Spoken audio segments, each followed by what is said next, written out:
and hidden riches of secret places, that thou mayest know that I am the Lord. Last words, brother. Shalom, shalom, ma. All right. Shabbat shalom. Shabbat shalom. All right. Shabbat shalom, Yasharel. Shabbat shalom. All right. Shabbat shalom. Shabbat shalom. Give you a few more seconds to drive on in before we update you on some things. God. I want to wish y'all a blessed, holy Shabbat. Salakia for the wait, Israel. We had a little bit of technical difficulties, but now everything's good to go. Of course, Put a warning down there if you can hear us. All right, all praise to the Most High. All righty. All right, Israel. So we got something new. We're going to be, well, not new, but something that we're going to introduce, Brother Eitan. We was talking this morning about doing this. So before every lesson we do, that includes the new moon lessons and what have you, the feast lessons. We're going to quote some scriptures. We're going to quote some scriptures. It's going to be like a mantra, kind of like our quotes. Just like how we repeat the Shabbat every week. The Holy Shabbat. Something to remind us what we need to be doing, and I know it may seem repetitive, but Israel, this is how our people always got through, always repeating what they were supposed to do, and the only reason why they failed is because they went off.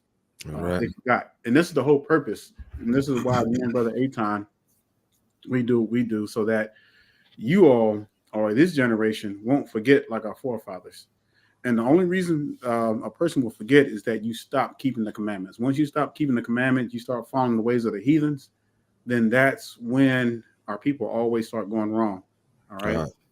And so we want this to be a reminder, a weekly, daily reminder for you all to, hey, this is what we need to do. This is what we need to be reminded of, because this is our whole history, what's going to happen and what's going to take place. All right. God. And so it's going to be up to you, Israel. I know that everybody that we want to see this is not going to see this, but this is where you come in at. And this is where you can share this with your families. This is where you can share this with everybody else and everything. Before YouTube starts to shut all this stuff down and starts to block everything that's dealing with the truth, which they will eventually. But, we got to strike while the iron's hot. So I'm going to start with, I'm going to read 7 through 10, and then Brother Eitan is going to take the rest. God. All right, so this is, go ahead and turn, if you have your Apocrypha, whatever, your Sefer, don't matter, turn to Jubilees chapter 1. And, we've been over this before, so I think most of you are familiar with this. Jubilees chapter 1, and we're going to begin with verse 7. Give you a few more seconds to get there. All right, can you see that okay on your side out?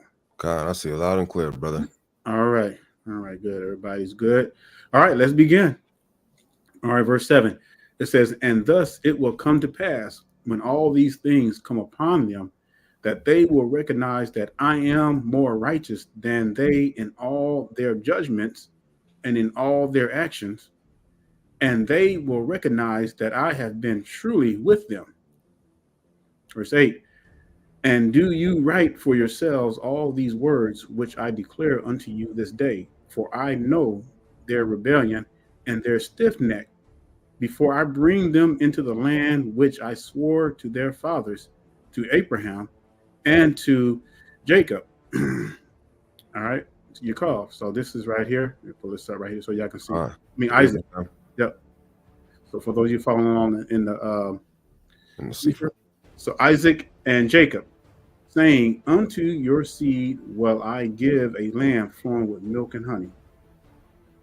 All right. Verse 9.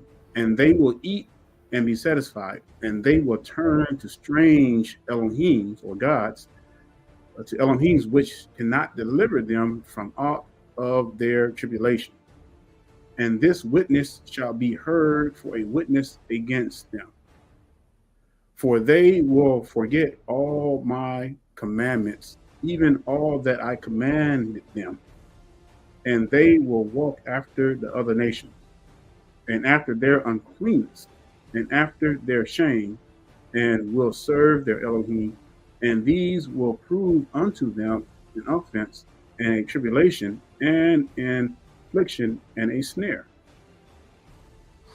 And I will send witnesses unto them, that I may witness against them, but they will not hear.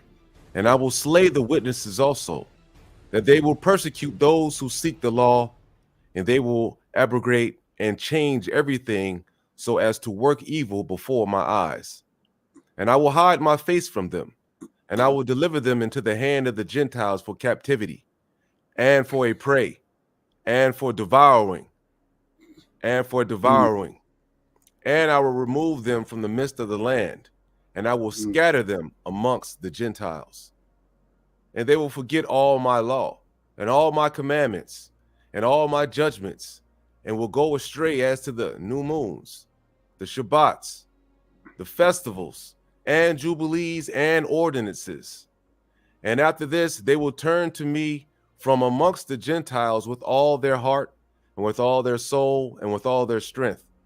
And I will gather them from amongst the Gentiles, and they will seek me, so that I shall be found of them when they shall seek me with all their heart and with all their soul. Brother Dan, close us out with number 15, please. All right. Numbers 15. And they will forget all my Torah and all my commandments, and I will and all my judgments, and will go astray as to the new moons and Shabbats and feasts and jubilees and ordinances. All right. In verse 16. You want to get 16 new? No, Khan. Like I was saying, read 15 to close us out for that. It's like Israel. Oh, yeah. Yep. And it says, I will disclose where it starts, where it says, I will disclose to them. Hold on, where you at? Right there, verse 15.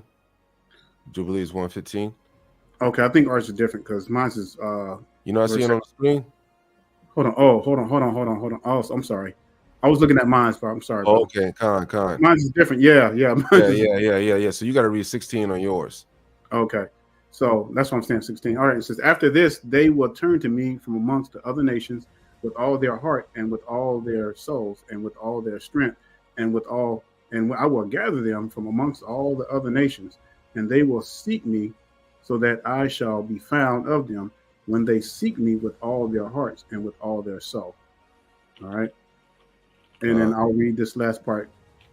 And I will disclose to them abounding peace with righteousness, and I will remove them to the plant of righteousness with all my heart, and with all my soul. And they shall be for a blessing and not for a curse, and they shall be the head and not the tail. So why are we reading this? Why are we showing you this? And why are we going to make this when we read this every time we go through the lesson? Because, Israel, we want you to see how important it is to be set apart. God. The name of the lesson, the title of the lesson is Another Nail in the Coffin, Clean versus Unclean. All right. So we're not going to just be talking about food and all that kind of stuff. We're talking about collective everything that was supposed to make us set apart, Israel. All right. That's the clean versus the unclean, the righteous versus the wicked, and so forth. All right. God. So, this is what we have to really understand, so that we can know what's going on and everything. So I just wanted to share something with you. I'm gonna turn it back over to Brother Aton. Let's go over to Deuteronomy 7:6. Oh yeah, Khan. Yeah, man, get that first before we so you can go ahead and finish. Yeah. So like Israel, we're gonna get better at this, right? But every week in the beginning of the lesson, we're just gonna read this. Right. Next week we're gonna read from the same version, so that way nobody gets confused. And that way we're just gonna keep that up every single week in and week out. So it sinks in like a mantra, so we can understand our history in a nutshell, right? And we know that what's we gone through, right? What we're going through now, and then what we're gonna have in the end if we keep the Lord's commandments. Yeah. All right. So it says, for ye, this is Deuteronomy 7:6, for you are a holy people unto Yahweh Elohim. Yahweh has chosen you to be a special people unto himself, above all people that are upon the earth, upon the face of the earth. Yahweh did not set his love upon you, nor choose you, because you were in numbers than any people, for ye were fewest of all people. But because Yahweh loved you, and because he would guard the oath which he had sworn unto your fathers, has Yahweh brought you out with a mighty hand and redeemed you out of the house of bondmen, from the hand of Pharaoh of Mizraim or Egypt. All right. So this covenant that the Most High made with us lasts forever, Israel. I mean, it's not something that it was going to die out. We're the only ones that broke the covenant. All right. And so this is why we're going to be dealing with the clean versus the unclean. So we can see, this sets the stage to why, the Most High, we are to be a set apart people. That's what set apart means. It just means to be apart from all other nations. All right. But what is our people doing right now? They're blending in. They're being just like all the other nations. Am I right or wrong? Ah, man, going the way of the Gentiles. Yep. So now when you got that, now that's causing our people to participate in all this uncleanness. All right. You got the marrying of the Gentiles. You got the eating of all the abominables. All right. You got the disbursement of just seed, being unclean and foul practice. All right. Now this goes for both the sisters and the brothers. All right. We're going to get in a little bit on that as well. Every wicked thing you can think of, it's like we are participating in. It's like we're just all over the place. All right. This is why we just have to bring this out. All right, brother. All right, Israel. Just to start off the lesson, right? Everything's clean versus things and unclean. And the reason why I put the reason why we put in the title another nail in the coffin is because we're going to start out with this one thing first that's talking about something that is unclean, right? So we're just going to I'm just going to read a couple of scriptures, right? And then we're going to go ahead and expound on these scriptures, right? Because now there's one camp doctrine that really rubs me the wrong way, is when they say that Joseph Joseph is the actual biological father of Hamashiach, right? Of Yahushua, which is a complete lie, right? So, and I'm gonna show you, right, in the scriptures that it says that, we know that Hamashiach is the unspotted lamb, right? He didn't come with sin in the world, right? If anybody comes through seed, that they're going to automatically be laced with transgressions of their forefathers. You're going to be cut. You are a imperfect seed, right? From the beginning, from Adam, from sin, right? You cannot be born from a seed and be perfect unless it came from some place that is perfect, some place that is clean, right? Which is the reason why all of us today, we have to, we don't automatically, we have to be washed from sin. We have to ask the Most High. We have to repent. We have to do these things, right? So let's just start it at Leviticus 7, chapter 20, Leviticus chapter 7, verse 21. It says, moreover, the soul that shall touch any unclean thing as the uncleanness of man, right? So what is the uncleanness of man, right? So I'm going to break that down in a minute, but first I wanted to bring this out. As the uncleanness of man, pay attention to that part. Or any unclean beast, or any abominable unclean thing, and eat of the flesh of the sacrifice of the peace offerings, which pertain unto the Lord, even that soul should be cut off from among his people. Now, it's not talking about forever in this particular time. It's talking about for a dispensation of time, like sundown to sundown, where let's say, for example, if you get something, or you touch a carcass of an unclean animal, you have to wash yourself and you're clean, until sundown, right? The next day, which is pretty much means the next day. So I wanted to focus on this point right here where it says, as the uncleanness of man, right? What is the uncleanness of man, right? So let's go to Leviticus chapter 15, right? Let's go to Leviticus chapter 15, and I believe it's 17. Yeah, okay, 16. Okay, right? So the uncleanness of man, let's read it right here, right? It says on Leviticus chapter 15, verse 16, 17, and 18. It says, if any man's seed of copulation go out from him, then he shall wash all his flesh in water and be unclean until the evening, right? And every garment and every skin whereon the seed of copulation shall be washed with water and be unclean until the evening, right? The woman also with whom man shall lie with seed of copulation, they shall both bathe themselves in water and be unclean until the evening. So if Hamashiach came from seed, he would be unclean, there'll be a situation where he'll be unclean, right? This is why Joseph was not allowed to have sex with Mary until after Hamashiach was born. Hamashiach is not going to come from some place that begins in uncleanness, right? It's just, it's just not going to happen. Let's go to Lamentations 5 and 7, right? Because from seed is the beginning of wickedness, right? Feel free to No, go ahead, brother. I'm gonna come in. Right, Just go ahead. I don't want right. Lamentations 5 and 7, right? It says, our fathers have sinned and are not, meaning they're dead. We have borne their iniquities, right? Which means that, when you're praying, it says in the scriptures, you're all supposed to pray for your forefathers, right? Pray for their, pray that the Most High has grace upon them, right? You know what I'm saying? These things are serious because we're born with the sins of our forefathers. If we weren't, we would have never went through captivity. We would have never been slaves, right? We would have never been over here in America, right? It would have started over with new generations and we would have still been in the land of Israel. We don't have heathens over there playing Mr. Imposter, claiming to be us, right? Brother Daniel, you have anything? Oh, no, go ahead. I'm gonna come. Right. Okay. And so, right, just to prove to you, right? So let's go to Jubilees 50 real quick, right? And this is the last point I'm gonna make on this before we really take off on the lesson, right?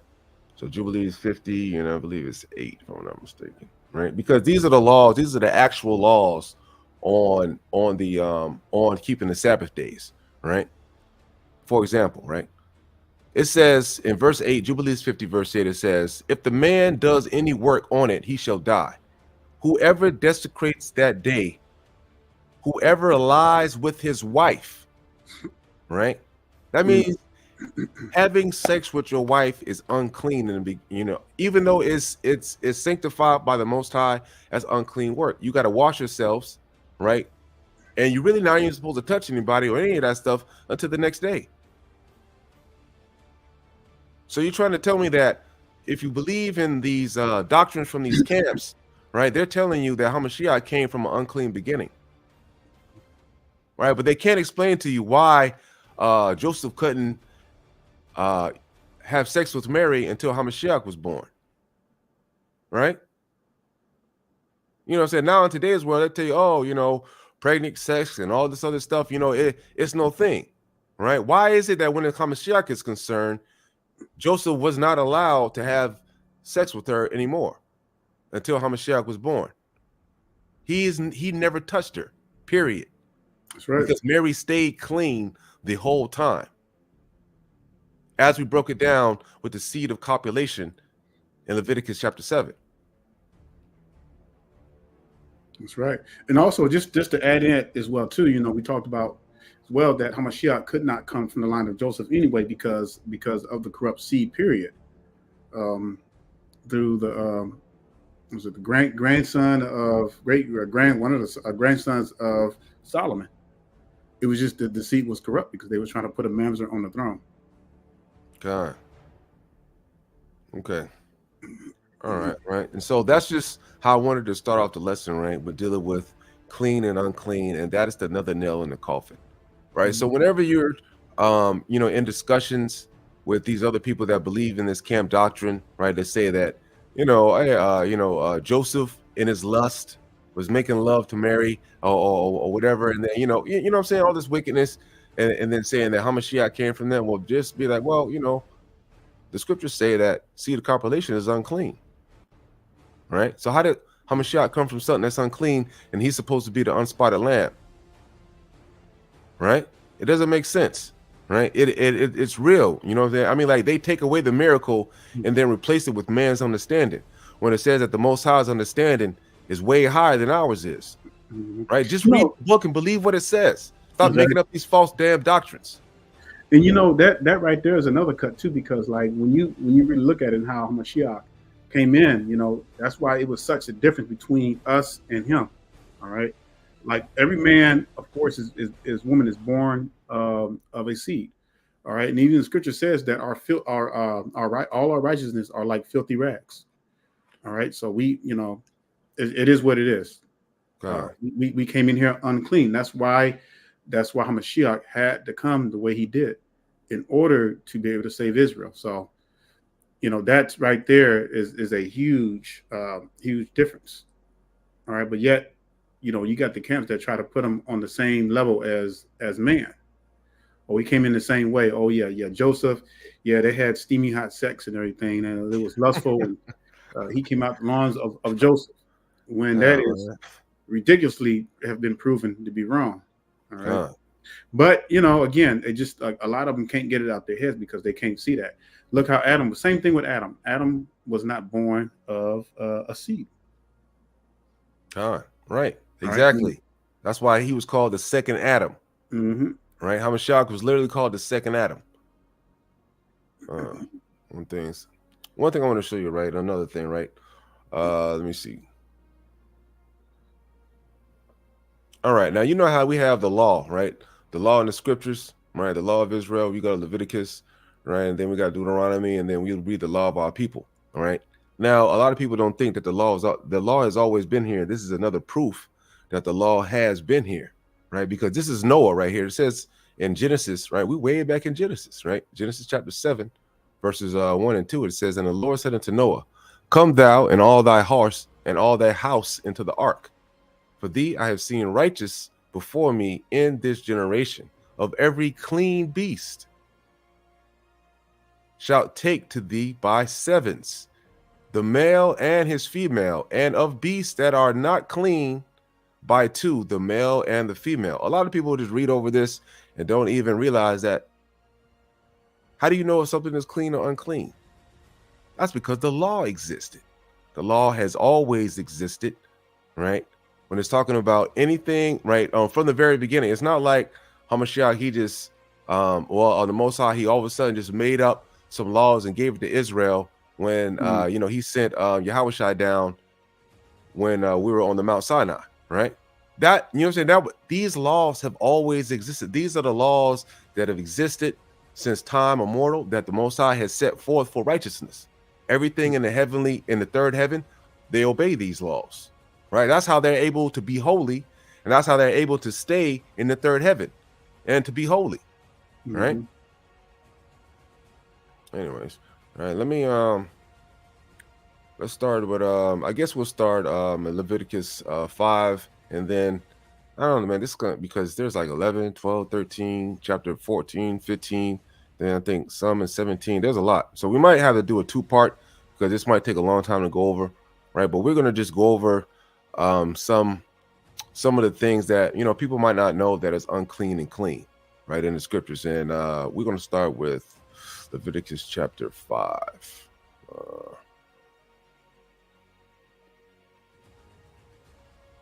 All right. And it says, "And if a soul sin and hear the voice of swearing, and is a witness, whether he have seen or known of it, if he do not utter it, then he shall bear his iniquity." Now, that doesn't have anything to do with being clean or unclean. But however, right, that does mean that if you see wickedness around you, or somebody's doing something that they're not supposed to, you're not supposed to not say nothing about it. You got to expose them, right? And it says, "Or if a soul touch any unclean thing, whether it be a carcass of an unclean beast, or a carcass of unclean cattle, or the carcass of unclean creeping things, and if it be hidden from him, he also shall be unclean and guilty. Or if he touch the uncleanness of man," right, "whatsoever uncleanness it may be, he shall be defiled withal, and it be hid from him, when he knoweth of it, he shall be guilty." Right? Hey, y'all got to read that right there. Right? Imagine, that shows you right there that the Most High is even working overtime and keeping his people clean, even when just imagine if you don't know if if Brother Pookie over here had sex with his woman on the Shabbat, and now he over here trying to touch you, right? You giving you high fives or whatever. Hey man, he done showed up to the Shabbat. He done showed up to the tabernacle unclean. Right, y'all congregating together, and you don't know that this brother is unclean, right? That doesn't go on you, right? That means that even if he's unclean and he's done the act, the Most High is actively washing you and cleansing you from that uncleanness by touching our brother in your ignorance. Mm-hmm. Right? That's amazing that the Most High, he be looking out for us like that. But I do want you to understand that the things that are, it says, is any soul touch any unclean thing, whether it be a carcass, right, of an unclean beast, or a carcass of an unclean cattle, or whatever it may be, right, you're going to be unclean. Right? So we're going to go over like the certain things that you can touch, because certain people think that even though I might can eat it, that doesn't mean I can so I can't touch it.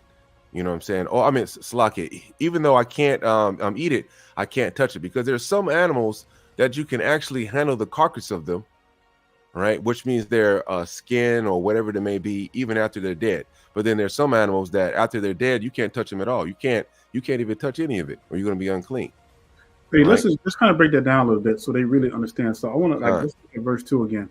I'll read that. I'll read it. It says, "Or if a soul touch any unclean thing, whether it be a carcass of an unclean beast, or a carcass of an unclean cattle, or the carcass of an unclean creeping thing, and if it be hidden from him, he also shall be unclean and guilty."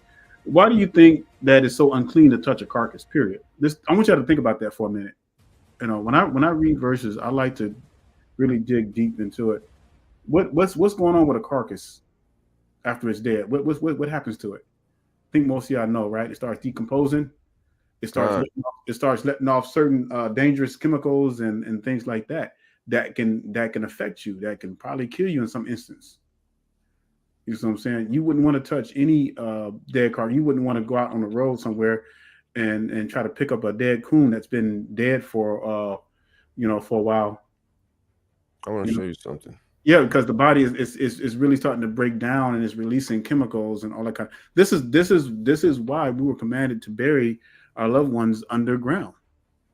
You know, so the body can be properly disposed and things like that. And just like when we start talking about certain things about unclean animals to eat, like the buzzard, the buzzard was put here specifically to eat dead stuff. That's what the Most High made it for, because their system is way different and everything. So, I just want you to really think about the significance of these verses as we read these to you. We don't just want to surface read, but we also want to just break it down to you to tell you why you should not be touching any dead carcasses. And that's why the Most High was protecting his people. Right? Mm-hmm. Like brother was saying, dealing with disease and breakouts, right? Unclean, right? It means defiled, right? Infamous or polluted, right? Now we're going to get to a part in the scriptures where it talks about, like, if you have some running out of your, if you have some kind of running out of your flesh. Let's say, for example, you have a runny nose from a cold or something like that. The Most High, you'll see how these things, the Most High has already known about it in the scriptures, and it says that they're unclean. It's not talking about, far as like abominable, but it says like it's polluted, means that we got to separate this person, and let them get well, right, before they can be around, or they're going to spread that pollution to the rest of the nation, right?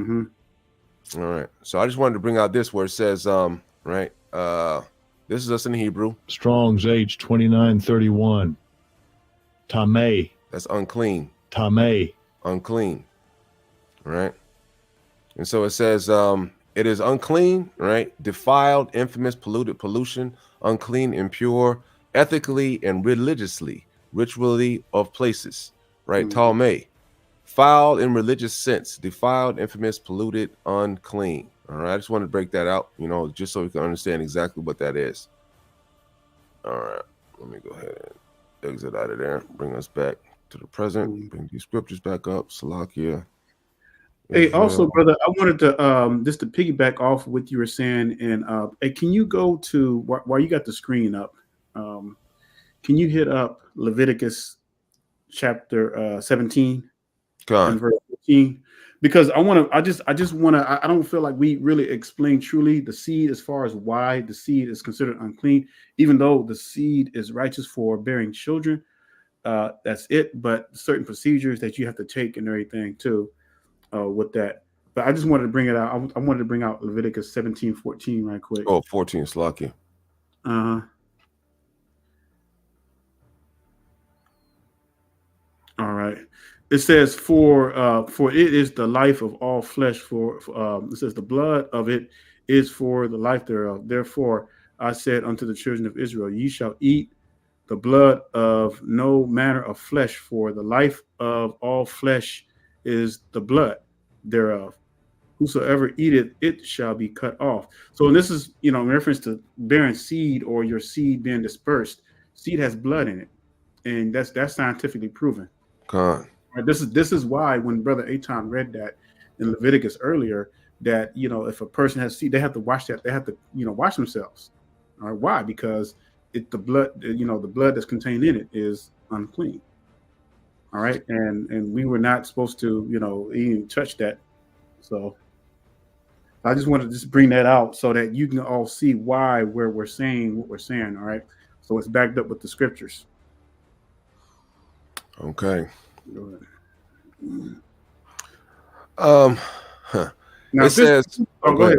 No, go ahead. If this is making sense, Israel, what we're saying, just put a 1 in the comment screen. So we want to make sure that everybody is clear. Because, like I said, somebody might not understand. Well, I don't understand why the seed would be unclean if the Most High uses it to bear children.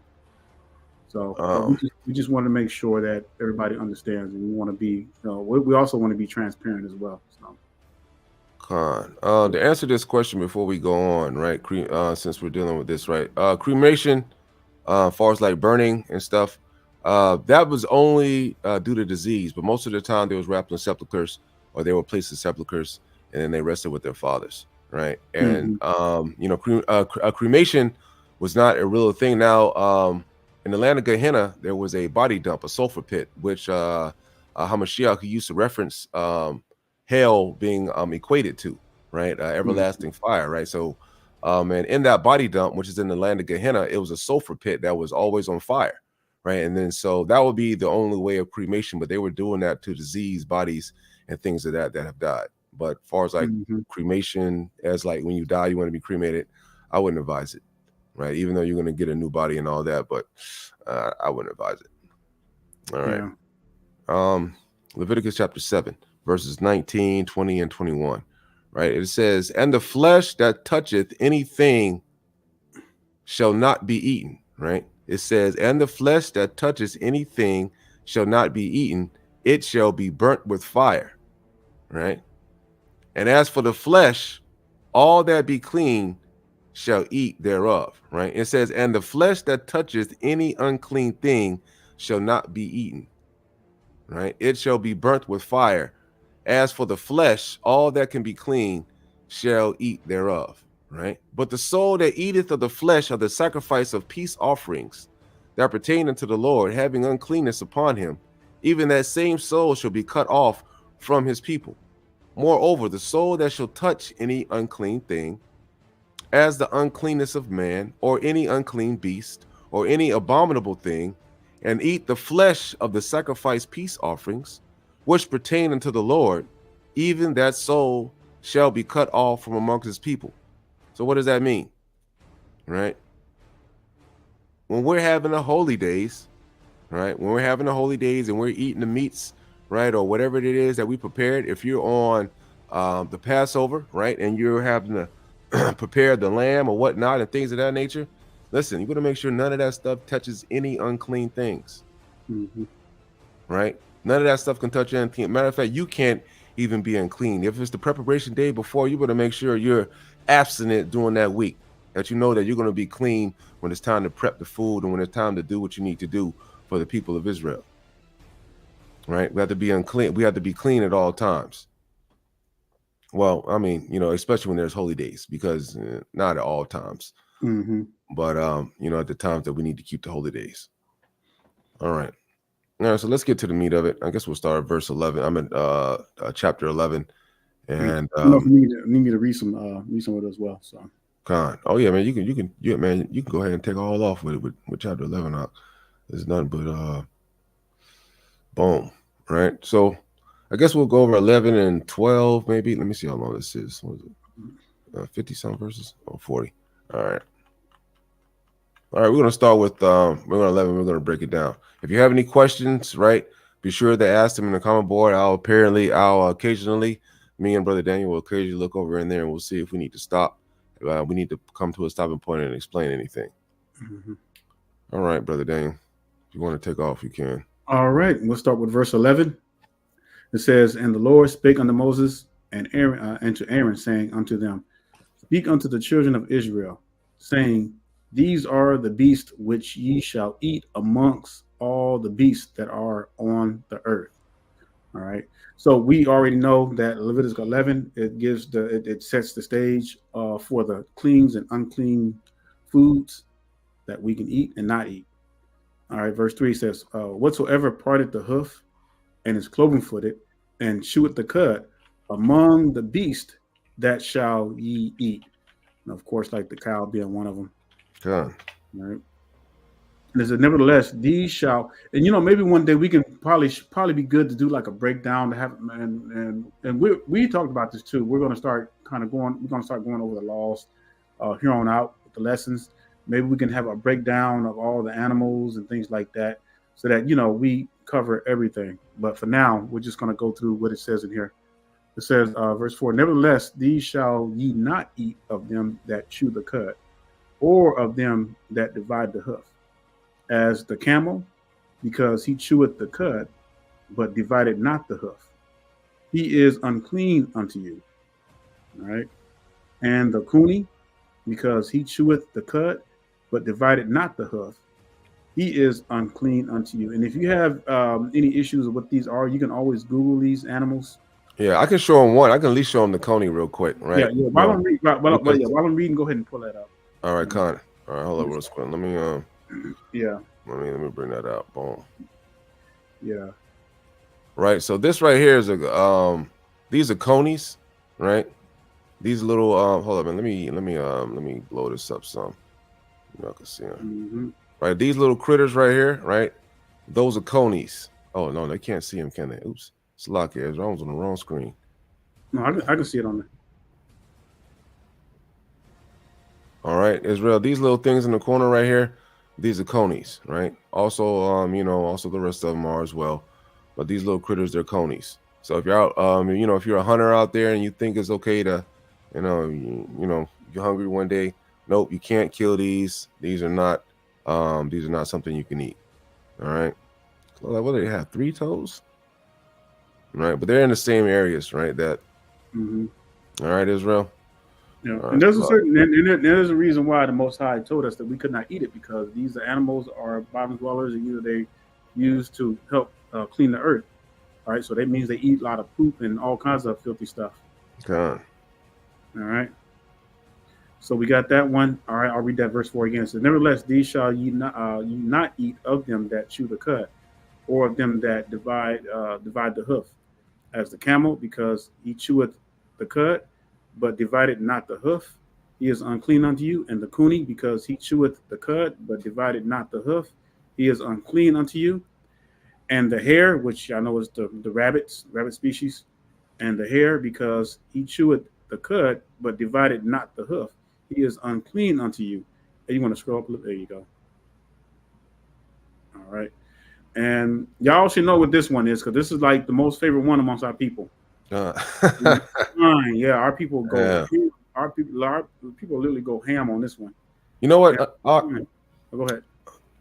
Israel, the next, because Brother Daniel and I were talking about this. So, the next few lessons, we're probably going to do a series on keeping the law in death, right? Yeah. Give you all sort of like a handbook, so y'all can really understand the do's and the don'ts, and just the whole culture, right, of what you're supposed to do, and just the laws on how to live, right? Even in the time of the heathen, right? And then we're in the land of our heathen. We'll just go through it, right? We'll have a little series, and then we'll break every single thing down for you, right? In Israel, we're going to cover. Don't worry, we're going to cover all 613 laws.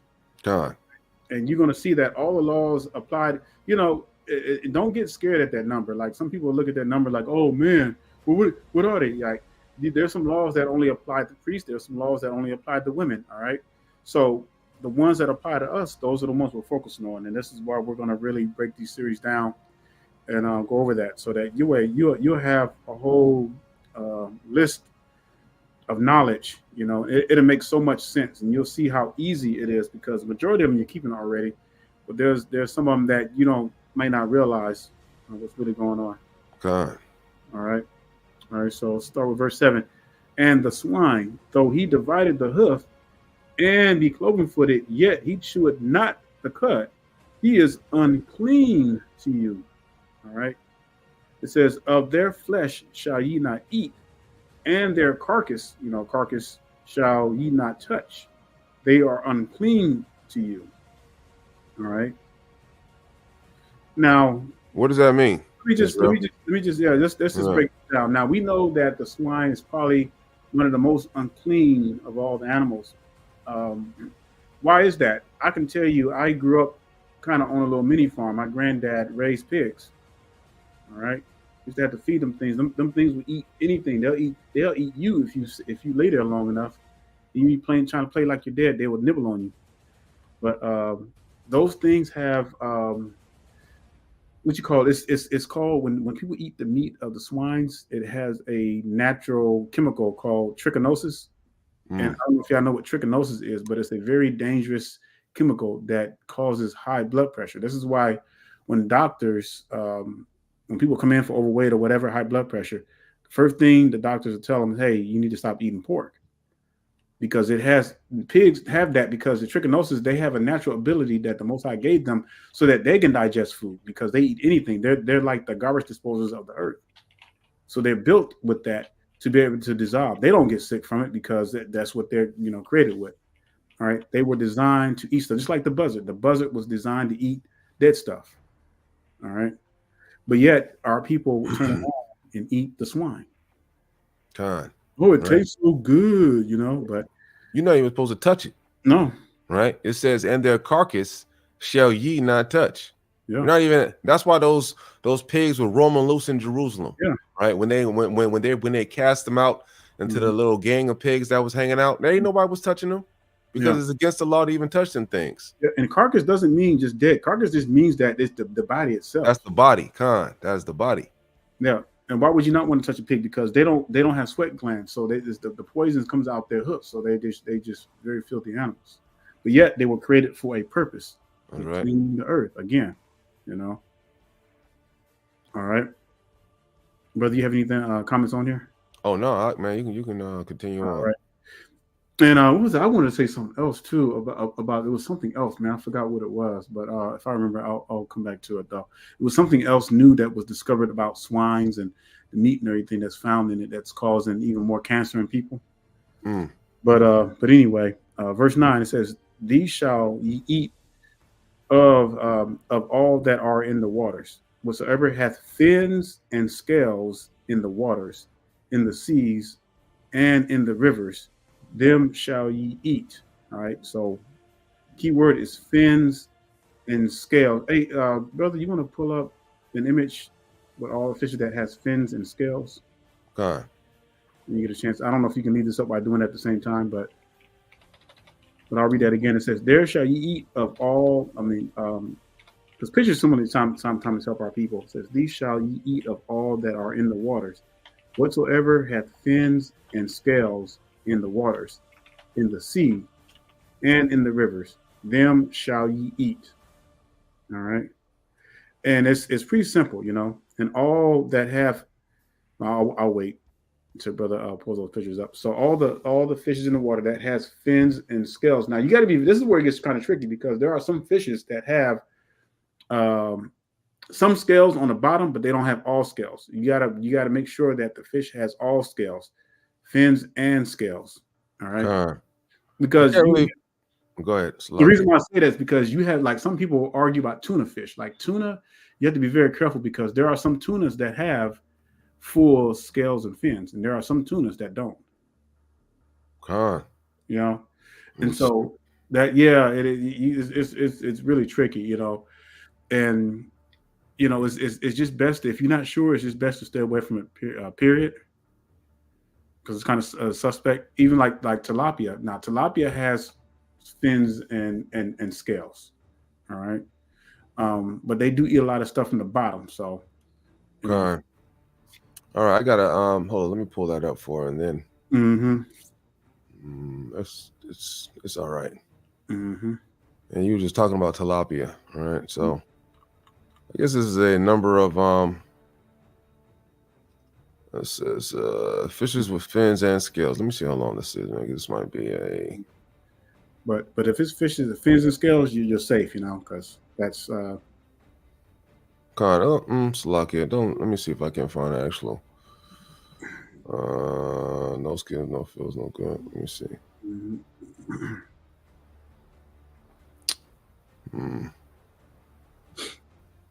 You know, man, and I hate it because this is the kind of stuff that the internet does, right? When you're trying to look for something like this, they know why you're trying to look for it. And so, man, just look at the it's not even a lot of stuff out here, right? Clean, let me see, clean fish, fins and scales. We are Israel. I don't know, put this up, but let's see what we got over here. All right, clean fish, right? Having both fins and scales. Alewife, anchovy, barracuda, bass. Hold on, let me blow this up, Salaki.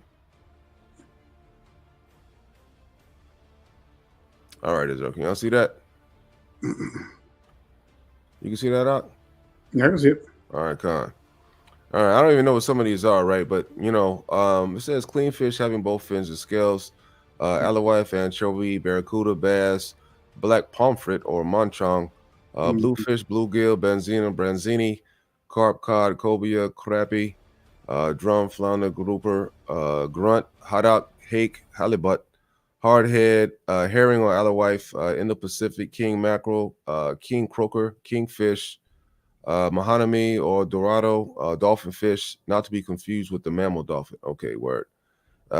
Marlin, minnow, mullet, narrow barred, Spanish mackerel, Oprah, Bertram prim. I mean, a lot of these are just pretty much common sense, right? If you take it out of the water, if it doesn't have fin or if it doesn't have fins or scales, don't eat it, right? You know what I'm saying? The Most High, he keeps it real simple, right? Man, you can snatch a catfish out of the water and you be like, oh, it has fins, but it don't have scales.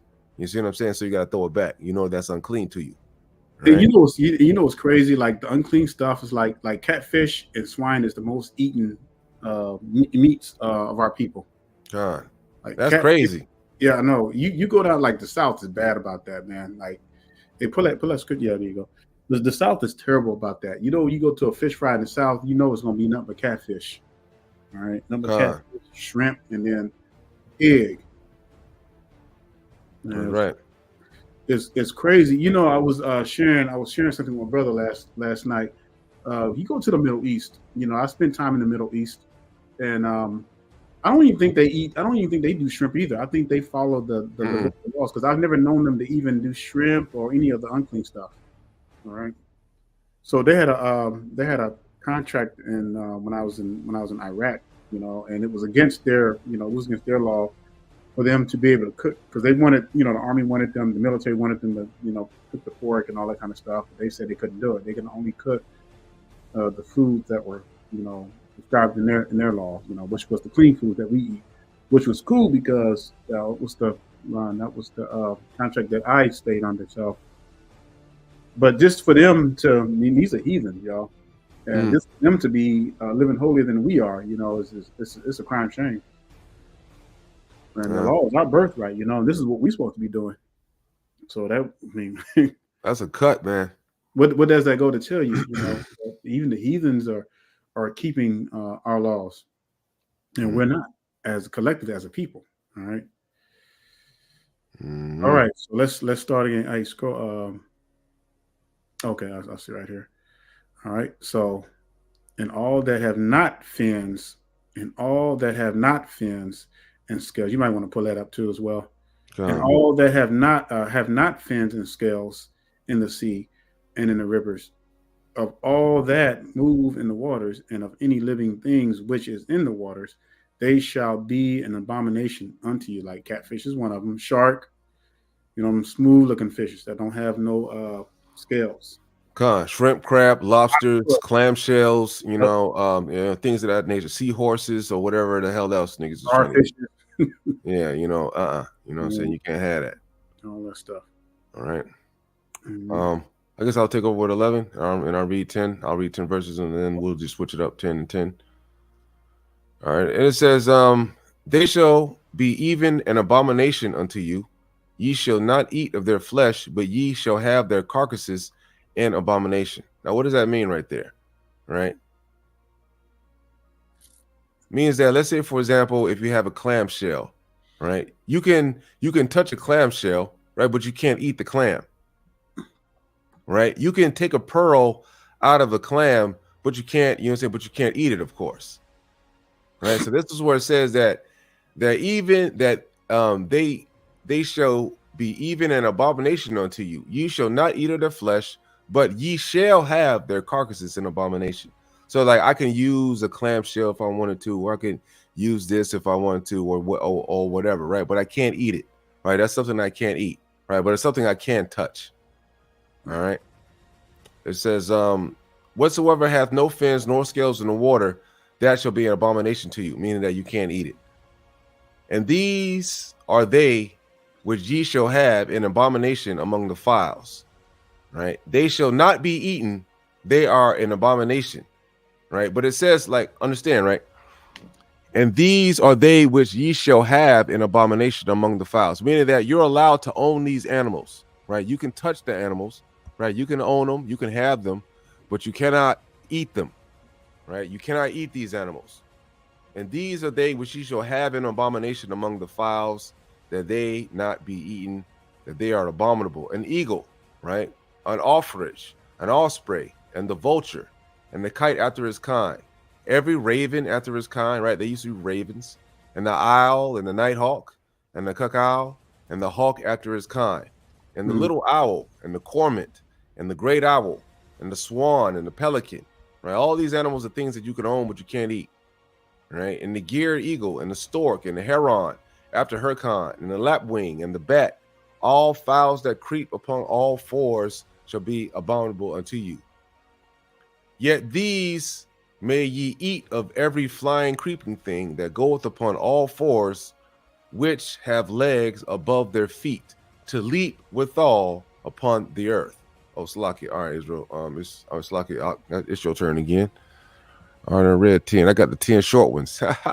Get it. All right, give me a second. I want to pull up something right quick because I want to pull up the word carcass so that people can see kind of what's going on here. All right, Con. Let me share this screen. You know, man, I like to. Israel. Yeah, be thorough. All right, so we want to be transparent on all boards, so we know that the carcass just not only means dead, but it means alive too. All right, so Strong's H. Can you see that? Yeah, Con. H5. And y'all, body. And if y'all come up with a study, and if you can prove that the carcass is only talking about a dead body, then show it though. But from what I've seen, that it's talking about the alive or body. Period. Carcass, dead, body, death of itself, dead of itself, died, body. Right? Just the body. Mm-hmm. So that means whether I just wanted to bring that out just in case anybody had any confusion. So whether it be dead or alive. So when it comes to unclean thing, you're not even supposed to, like, even the buzzard. To get to that, I should touch that buzzard. I had somebody had a glove touch that thing, and it had oily. It was like all oily and all kinds of stuff. Because they secrete all that mess that they eat. And you get that stuff in you, that stuff gets in your skin, you can probably die right there touching that stuff. Like if you look at the scriptures, right, and you see, like, you never. Oh, hold up. I'm getting ahead of myself. Yeah, go ahead, Doc. You can go ahead, take over. No, go ahead. 21. Oh, go ahead. Nah, well, I'm gonna just let me see. I'm gonna just wait till we get there, man. We're almost there. We'll read right here. All right, boom. So we're almost there. Okay, man, you read those quick, man.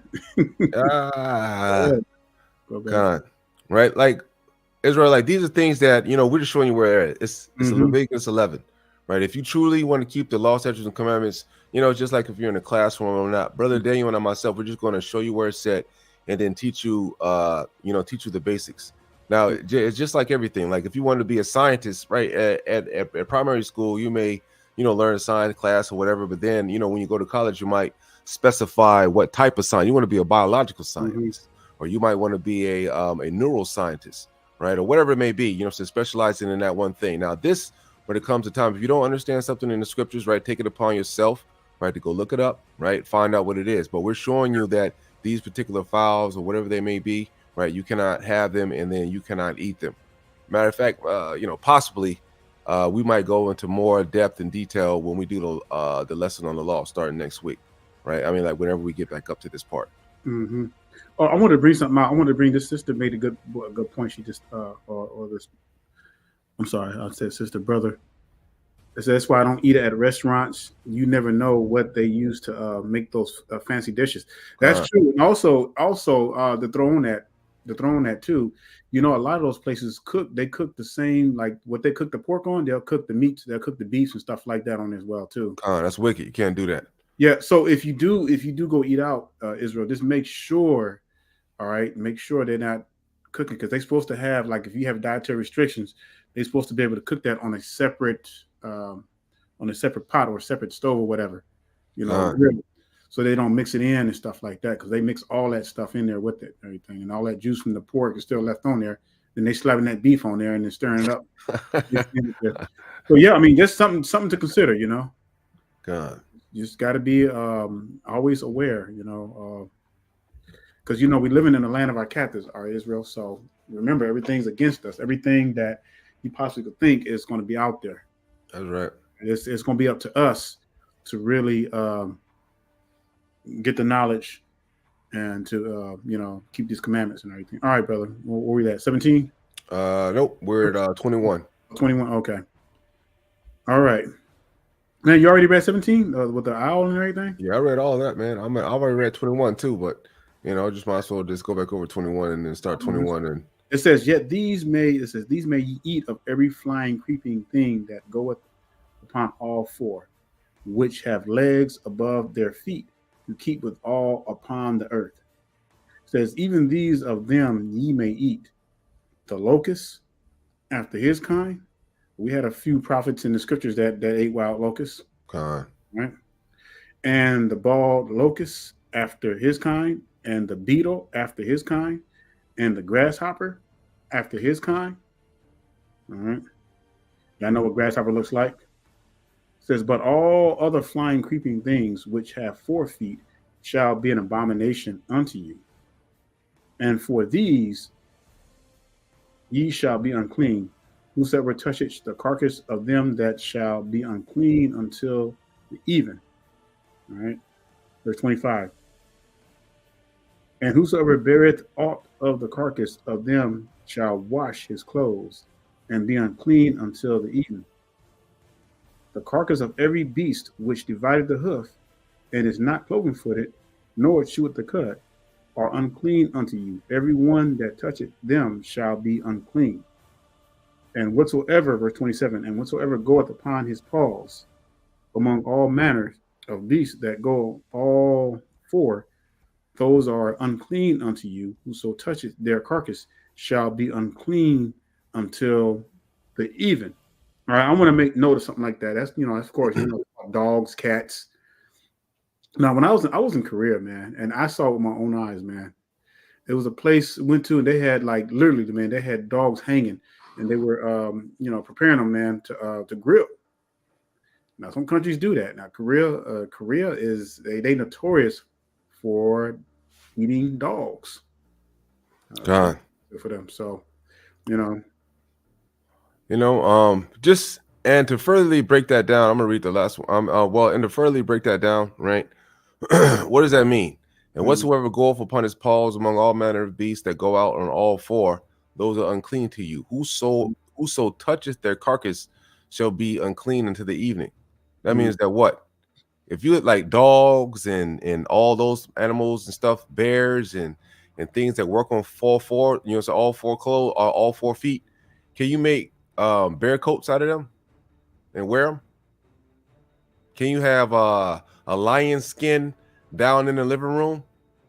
No, it's unclean. You can't touch the carcass. You can't get the skins. You can't do none of that. That stuff is unclean. Mm-hmm. Maybe it was on a 2-foot animal or something like that. It didn't use all 4 legs that have paws. I mean, all 4 and all their legs didn't have, and all their paws didn't have legs. And sure, you could use something like that, but like duck feathers or saying stuff like that, right? But nah, right? You can't even touch that stuff, right? That's why Samson, he didn't want to tell them folks that he had when he had slew that lion up in there that he had took the bee the money the bee honey from it, because he's not supposed to what? Touch the carcass. Mm-hmm. All right, Slucker, go ahead, Up. Yeah. All right. And let's see. In verse 29. 28. Is it 28? And that beareth the carcass of them shall. Yeah, I read that already, but I'll read it again. And he that beareth the carcass of them shall wash his clothes and be unclean until the even. They are unclean unto you. All right, verse 29. These also shall be unclean unto you amongst the creeping things that creep upon the earth. That the weasel, I know what the weasel is, the mouse. Hold on, let me scroll up. All right, there we go. And the tortoise after his kind. Now, when I was a little kid, my one of my uncles, oh my goodness, he loved them in turtle soup, so he gave me some. That stuff was the nastiest I've ever tasted in my life. I guess I never do that stuff. That was way back in the days. I was like over there eating turtle soup. I was 7 years old, man. God, man. And that's I nearly threw up off that stuff, but we're not supposed to touch that stuff. That's right.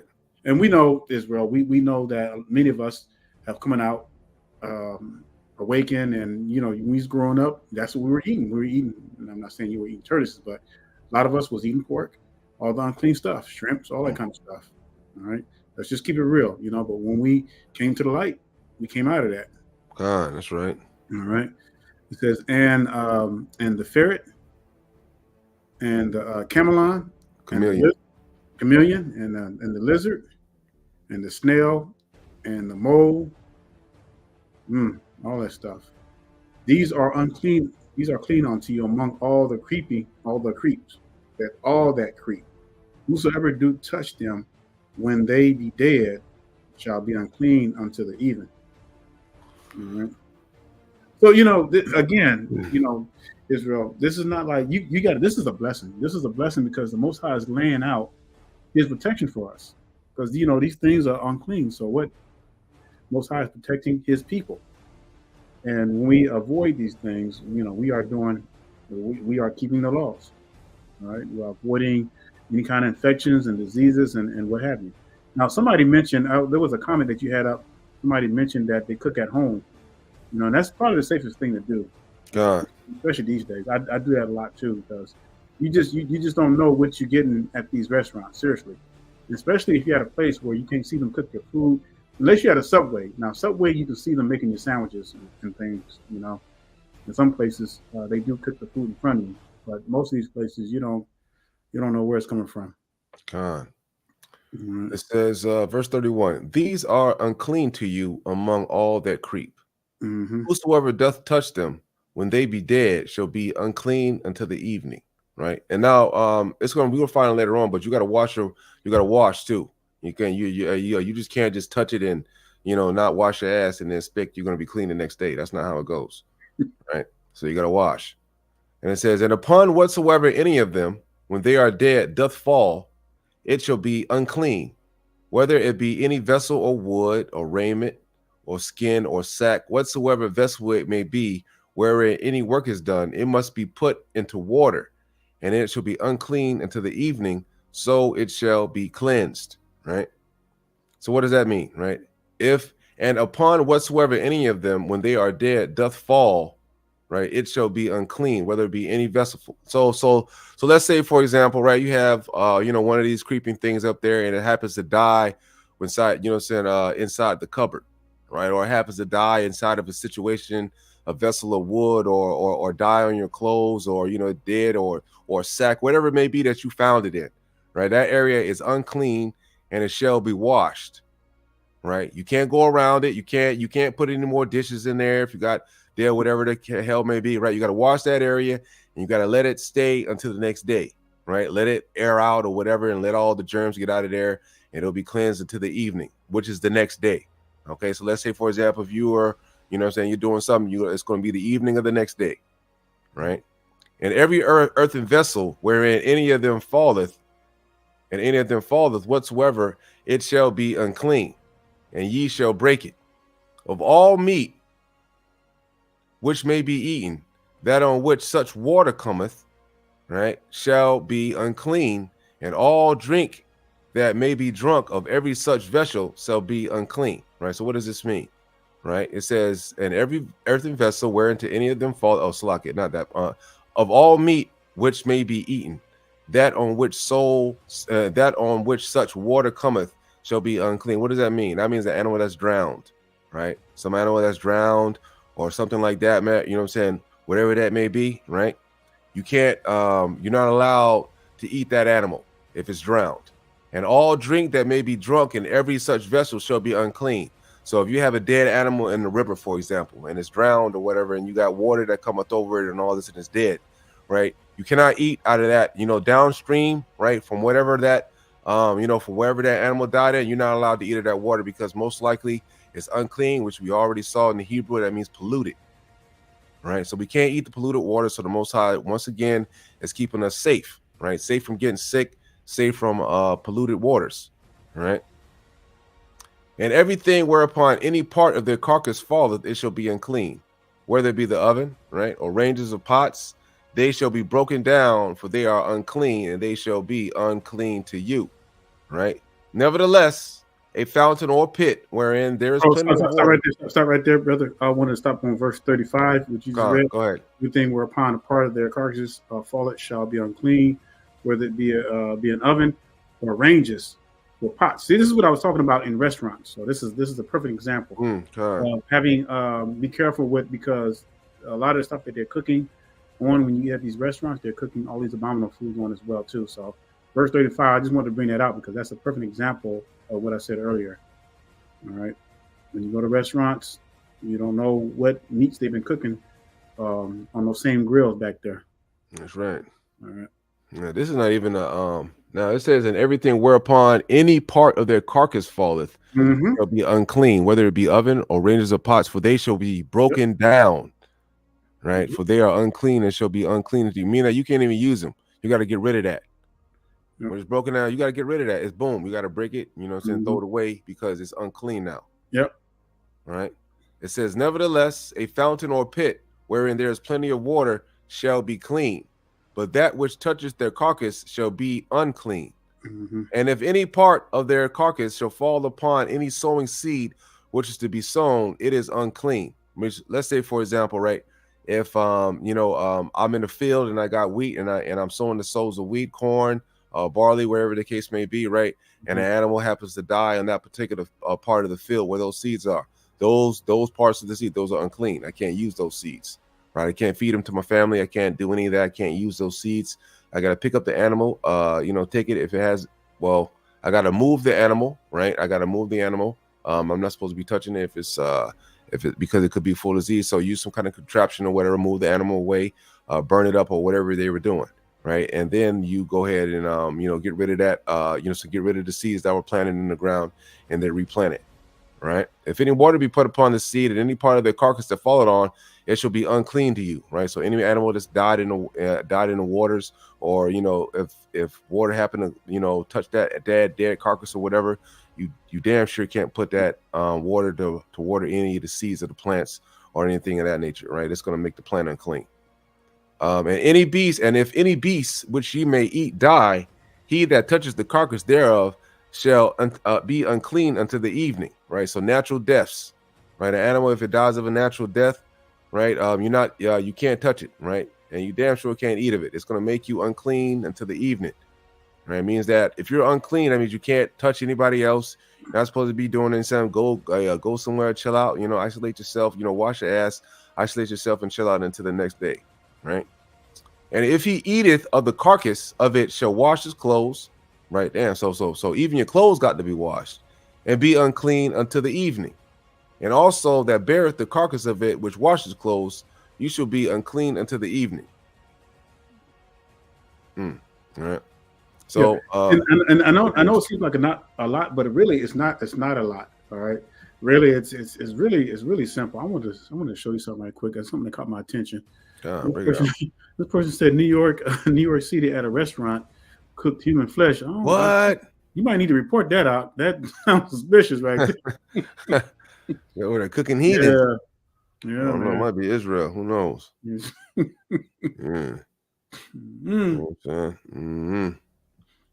Yeah, but Let's bring you up. it's really not a lot, Israel. I'm gonna read verses 40. I saw verse 41. But when you really think about this, and we know that some of you, most of you are following this, and we know that you are trying to, keep the laws with all your heart, mind, and soul, and strength. But Israel, we're gonna have to step up. We're gonna really have to step up and really practice what we're doing. All right. There's always room for improvement. All right. Me and Brother Aitan are not perfect. Well, we definitely ain't eating no abominable stuff though. That's not what I'm saying. But what I'm telling you all, Israel, is that we have to do a better job of getting this message out to our people. All right. That's what I mean when I said we have to step it up and encourage them. Yeah, we're going to get a lot of pushback, but it don't matter. The most people you're going to be dealing with is your family members. And especially during these holidays, this is the time where they're going to be pressuring you to, hey, well, how come you don't want to bring your kids over and all that kind of stuff? And they got pork and they got shrimp and they got all kinds of stuff sitting in there. You don't want your kids exposed to that. That's right. Mm-hmm. All right, so let's start with verse 41. It says, and every creeping thing that creepeth upon the earth shall be an abomination. It shall not be eaten. All right. We already went over a lot of stuff. All right. Whosoever goeth upon the belly. All right. We already know that's a snake. All right. The alligators do the same thing, but they, got little feet. And whatsoever goeth upon all fours, or whatsoever hath more feet among all creeping things that creep upon the earth, the centipedes and all that kind of stuff, them ye shall not eat, for they are an abomination. All right, verse 43. Ye shall not make yourselves abominable with any creeping thing that creepeth, neither shall ye make yourselves unclean with them, that ye should be defiled thereby. Mm-hmm. Let me start. 12 and long. I think that's like maybe 10 verses. 8. It's lucky. That's fine. All right. And I'll start with you want to go ahead and highlight someone else? Oh yeah, Khan. And while he's highlighting those, Israel, again, we're gonna be going over a series. All right, we're gonna put together a series for you. We're gonna be going over all the 613 laws. We have a layout for you all too and everything. So again, don't look at it as, oh my goodness, it's gonna be overwhelming. It's not. It is not. What does the scripture says? And my laws are easy. That's right. And Israel, all Israel had to do was just keep the commandments. And really, it was the first 2 commandments that kept breaking. That's right. The other commandments were easy. I mean, the first 2 commandments were the doozy, and those first 2 commandments were super easy. Khan. Worshiping the other gods of the Israelites. I mean, worshiping the other gods of the heathens, and taking up their women. And that's another unclean. We might not get to it today, but that's another unclean thing we're going to talk about, is mixing with the heathen nations. That's going to be part of the laws. Khan, we're gonna bring that up. All right. We got stuff on that from days on days. All right. But we're just giving you a foundation right now, because a lot of stuff we're going to go over again, but in much detail. All right. It says, and the Lord spake unto Moses, saying, speak unto the children of Israel, saying, if a woman have conceived seed and born a man child, then she shall be unclean 7 days. According to the days of the separation for her infirmity, shall she be unclean. Now, I wanted to bring out something with this, because this would explain why our forefathers had many wives. All right, well, I'll say had more than one wives. So if one was unclean, because the other one couldn't perform anything, she had to kind of barricade herself so that the other woman can perform the duties. Make sense? And so when you see that, it makes a lot of sense why our forefathers had more than one wife and everything, so they help perform. So when one was unclean, the others can be performing their duties and everything. So bring that out. All right, in All verse right. 3 it says, and in the eighth day, the flesh of his foreskin shall be circumcised. All right. And she shall then continue in the blood of her purifying 3 and 30 days. She shall touch no hollow thing, nor come into the sanctuary until the days of her purifying be fulfilled. All right. But if she bears a man child, then shall she be unclean 2 weeks, as in her separation, and she shall continue in the blood of her purifying 66 days. All right. A score is 20. So 66 days. 66. And yep. And when the days of her purifying are fulfilled for a son, for a daughter, she shall bring a lamb of the first year for a burnt offering, and a young pigeon or a turtle dove for a sin offering unto the door of the tabernacle of the congregation, unto the priest. All right, let's say, who shall offer it before the Lord and make an atonement for her, and she shall be cleansed from the issue of her blood. That is the law for her that hath borne a male or a female. These are some serious laws. Yeah.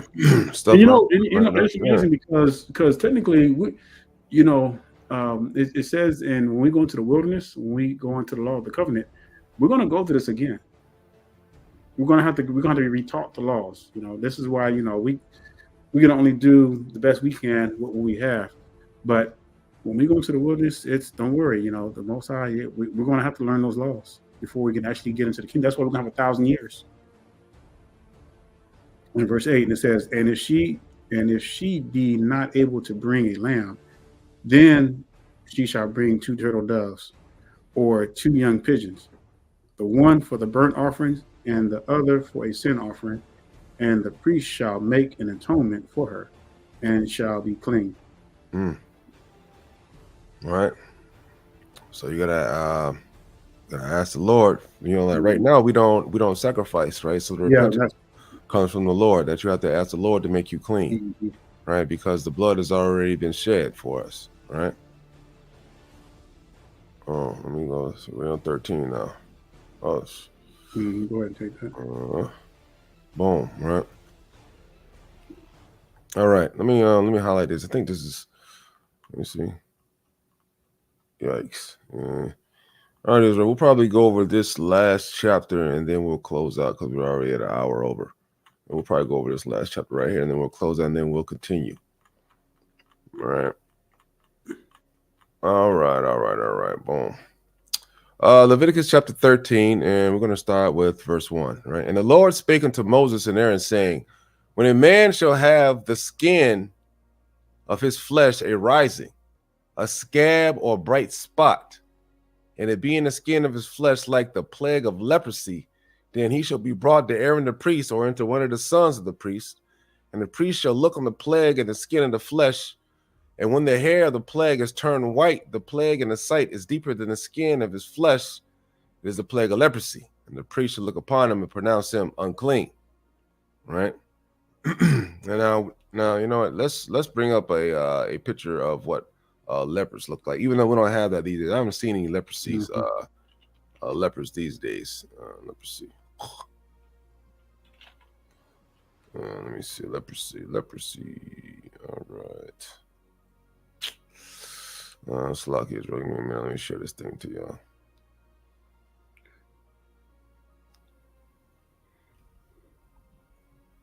All right. It says an infection caused by a slow-growing bacteria called Mycobacterium leprae. Right, they can affect the nerves, skin, eyes, and lining with those nasal mucus. With early diagnosis and treatment, the treatment can be cured. So let's see some images here. Wow, some of these are probably right. Boom. Right, we got these large lesions on the skin. We see a lot of deformities, right? A lot of leprosy, right? Man, Man, old girl, man. I remember Miriam got hit with this in it for a week until the Lord cured her up. Man, that Hey, must be this brother. horrible. Hey, this brother said, "Hey, just show some white folks." Yeah, you right, man. Oh yeah, true, right? Oh yeah, Man. all day long. All right, let's go back to these scriptures. Let's lock you. All right. Boom. Right. And the spot be white in the skin of his flesh, and in the sight not deeper than the skin, and the hair thereof be turned white. Then the priest shall shut up him that hath the plague 7 days. Right. See, the Lord is already smart even back in the day, right? He'll just keep them separated, right? You got to keep them separated. And the priest shall look upon him 7 days, and behold, the plague is in his sight to be at a stay, and the plague spread not in the skin. Then the priest shall shut him up 7 days more, right? Because it means that it's not spreading, but we got to make sure it's not spreading. And the priest shall look at him again, and the 7th day, and behold, if the plague be somewhat dark, and the plague spread not in the skin, the priest shall pronounce him unclean. Why? Because the darkness, right, is going to represent that the plague, that whatever it was in the skin, is dead, right? You know, so it's not spreading to the rest of the skin, right? He's healed up, right, and he's on the mend. It's not spreadable more. It is a scab, but he shall wash his clothes and be clean, right? That's a scab right there, right? The sealing of the wound. But if the scab spread much abroad in the skin, after he that has been seen of the priest is for cleansing, he shall be seen of the priest again. And the priest see that, behold, the scab spreadeth in the skin, then the priest shall pronounce him unclean. It is leprosy. When the plague of leprosy is in a man, then he shall be brought unto the priest, and the priest shall see him, and behold, if the rising be white in the skin, and it have turned the hair white, and there be quick raw flesh in the rising, right? Go ahead out. You can continue at number 11. Let me highlight this for you. Let me highlight this. Yep. And again, you know, like that stuff, whatever leprosy was, and the way it explained it and everything, you don't see too much of that. It says, "It is an old leprosy in the skin of his flesh, and the priest shall pronounce him unclean, and shall not shut him up, for he is unclean." Verse 12. And if a leprosy break out abroad in the skin, and the leprosy covers the skin of him that hath the plague from his head even unto his foot, whosoever the priest looketh, then the priest shall consider, and behold, if the leprosy have covered all his flesh, he shall pronounce him clean, and that the plague it is all turned white. All right. Hey, yo, man. Hey, man. You know how like in the Mormon doctrine they talk about something that being black is a curse. Yeah. They talk about the black skin as a curse. Yeah. Hey, it says straight up right here in the scriptures that if you were all white, you have a plague. That's crazy, man. That's wild right there. But you clean. You got a clean plague. You know what I'm saying? Man, that's unfortunate. Yeah, man. All right. All right. Clean leprosy. All right. Then the priest shall consider, and behold, if the leprosy have covered all his flesh, he shall pronounce him clean that hath the plague. It is all turned white. He is clean. I want to read that again. But when raw flesh appeareth in him, he shall be unclean.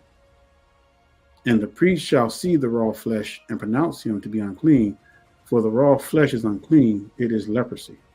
Right, verse 16. Or if the raw flesh turn again and be changed unto white, he shall come unto the priest. And the priest shall see him, and behold, the plague be turned into white. Then the priest shall pronounce him clean that hath the plague. He is clean. All right. The flesh also, in which even in the skin thereof was a boil, and is healed. And verse 19. And in the place of the boil there be a white rising, or a bright spot, white and somewhat reddish, and it be showed to the priest.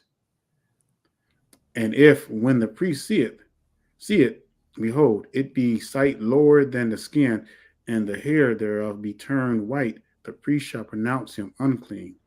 It is a plague of leprosy broken out of the boil. Man, that's crazy. Scroll up some more. Verse 21. But if the priest look on it, and behold, there are no white hairs therein, and if it be not lower than the skin, but be somewhat dark, then the priest shall shut him up 7 days. And if it spread much abroad, all right, keep moving it. And if it spread much, hold on, not. Hold back. You keep, yeah. What you doing? Just mess with you. I'll just mess with you. All right, I'm just gonna let you take over, man. Let you read it, cause hold up.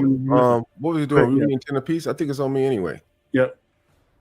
I guess I'll take over. All right. Verse 22. And if it spread much abroad in the skin, then the priest shall pronounce him unclean. It is a plague. If it is spread much abroad the skin, then the priest shall pronounce him unclean. It is a plague. But if the bright spot stay in its place and spread not, it is a burning boil, and the priest shall pronounce him clean. Man, notice how the Most High is breaking down how to identify certain diseases here, right? He's telling you that, if this is below the skin, right, because the skin is like the level of the skin, but if you see it below the level of the skin and it's sunken in and it has a white hair, then the Most High is like, that's how you identify that's leprosy. We need to lock him up for 7 days, right? Keep him away from the people, right? Verse 24. And if there be any flesh in the skin wherein there is a hot burning, and the quick flesh that burneth have a white bright spot, somewhat reddish or white, then the priest shall look upon it, and behold, if the hair in the bright spot be turned white, and it be in the sight deeper than the skin, it is leprosy, broken out of the burning. Wherefore the priest shall pronounce him unclean. It is the plague of leprosy. But if the priest look on it, and behold, there is no white hair in the bright spot, and it be lower than the other skin, but be somewhat dark, then the priest shall shut him up 7 days. And the priest shall look upon him the 7th day, and if it be spread much abroad the skin, the priest shall pronounce him unclean. It is a plague of the leprosy, right? And the bright spot stay in its place and spread not the skin, but it be somewhat dark, and is a rising of burning, and the priest shall pronounce him clean, for it is an inflammation of burning. If a man or a woman have a plague upon his head or the beard, then the priest shall see the plague, and behold, if it is a sight deeper than the skin, and there be in it a yellow thin hair, then the priest shall pronounce him unclean.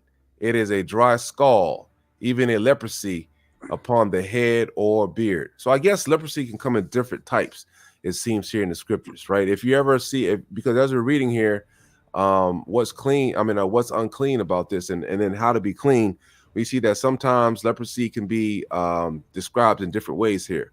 Right here, it says that before it was talking about the white hair below the skin, or sometimes if it has a red mark, then it spreads, right? And then it spreads some white, but not all of it, and it describes it. But here it says that then the priest shall see the plague, and behold, if it be a sight deeper than the skin, right? Which means that you have an indentation in your skin from whatever this is, right? And there shall be a yellow thin hair, then the priest shall pronounce him unclean. It is a dry scald, even a leprosy upon the head or beard. All right, that was my last scriptures on you. You're on 31. All right, give me a second here. I was looking at some other scriptures too. All right, 31 says, and if the priest took on the plague of the scowl, and behold, it be not in sight, deeper than the skin, and that there is no black hair in it, then the priest shall shut up him, and that hath the plague of the scowl 7 days. And it's amazing because when you read this, it gives detailed stuff what to look for. All right, verse 32, and it was, I guess it was so prevalent back then in those days. All right, verse 32, and in the 7th day the priest shall look on the plague, and behold, if the scab spread not, then there be in it no yellow hair, and the scab be not in the sight deeper than the skin, he shall be shaven, but the scab shall not have shave. All right, and the priest shall shut up him that the scab 7 days no more. Okay, so they had like a process, for a person, almost like to try to self cleanse themselves. And in the 7th day, the priest shall look on the scab, and behold, if the scab be not spread in the skin, nor be in the sight deeper than the skin, then the priest shall pronounce him clean, and he shall wash his clothes and be clean. Verse 35. Want me to scroll up? Yeah, go ahead. All right. All right, but if the scab spread much in the skin after his cleansing, then the priest shall look on him, and behold, if the scab be spread in the skin, the priest shall not seek for yellow hair, but is unclean. But if the scab be in his sight at a stay, and that there is black hair grown up therein, the scab is healed. He is clean, and the priest shall pronounce him clean. If a man also or a woman have in the skin of their flesh bright spots, even white bright spots, then the priest shall look, and behold, if the bright spots in the skin of their flesh be darkish white, it is a freckled plot. It is a freckled spot that groweth in the skin. He is clean. Because I've seen some of our people that has that. It's very rare, but you see it every now and then. And the man whose hair is falling off his head, he is bald, yet he is clean. Right. You know what, too? You know what this means, Israel, that the priests were the doctors. Pretty right? much, yeah. The priests, they were the doctors as well, right? Not only were they in charge of the Most High's people and keeping the word and explaining the word and breaking down the law, statutes, and commandments to our people, but they were also the doctors as well, right? They were the same ones too that would that specialize in mixing of the herbs as well, like certain anointing oils and everything. The priest was responsible for doing that. Verse 41, and it says, I got it. It's me. Okay, you got it. All right. Yeah. And he, verse 41, and he that hath his hair fallen off from part of his face, from part of his head toward his face, he is he.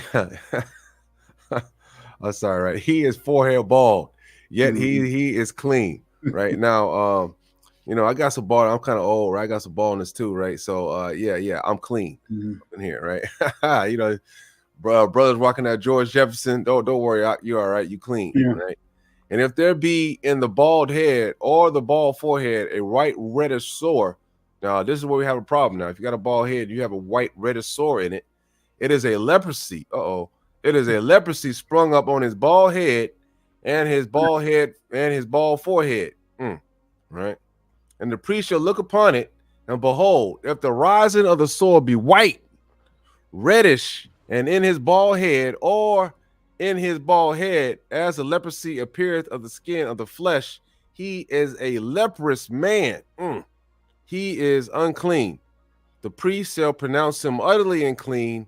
His plague is in his head. Now you do not want a plague in your head, right? So if you got a bald head, right, if you all of a sudden have a rising sore with white or reddish, in your head, hey, right?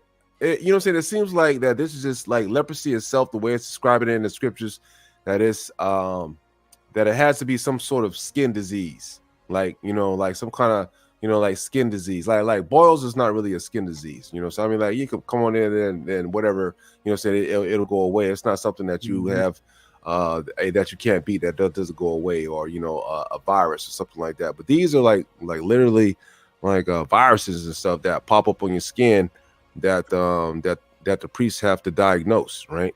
And the leper in whom the plague is, his clothes shall be rent, means you got to tear him up, and his head bare, and he shall put a covering upon his upper lip, and shall cry, unclean, unclean, all the days wherein the plague shall be in him, he shall be defiled. He is unclean, and he shall dwell alone.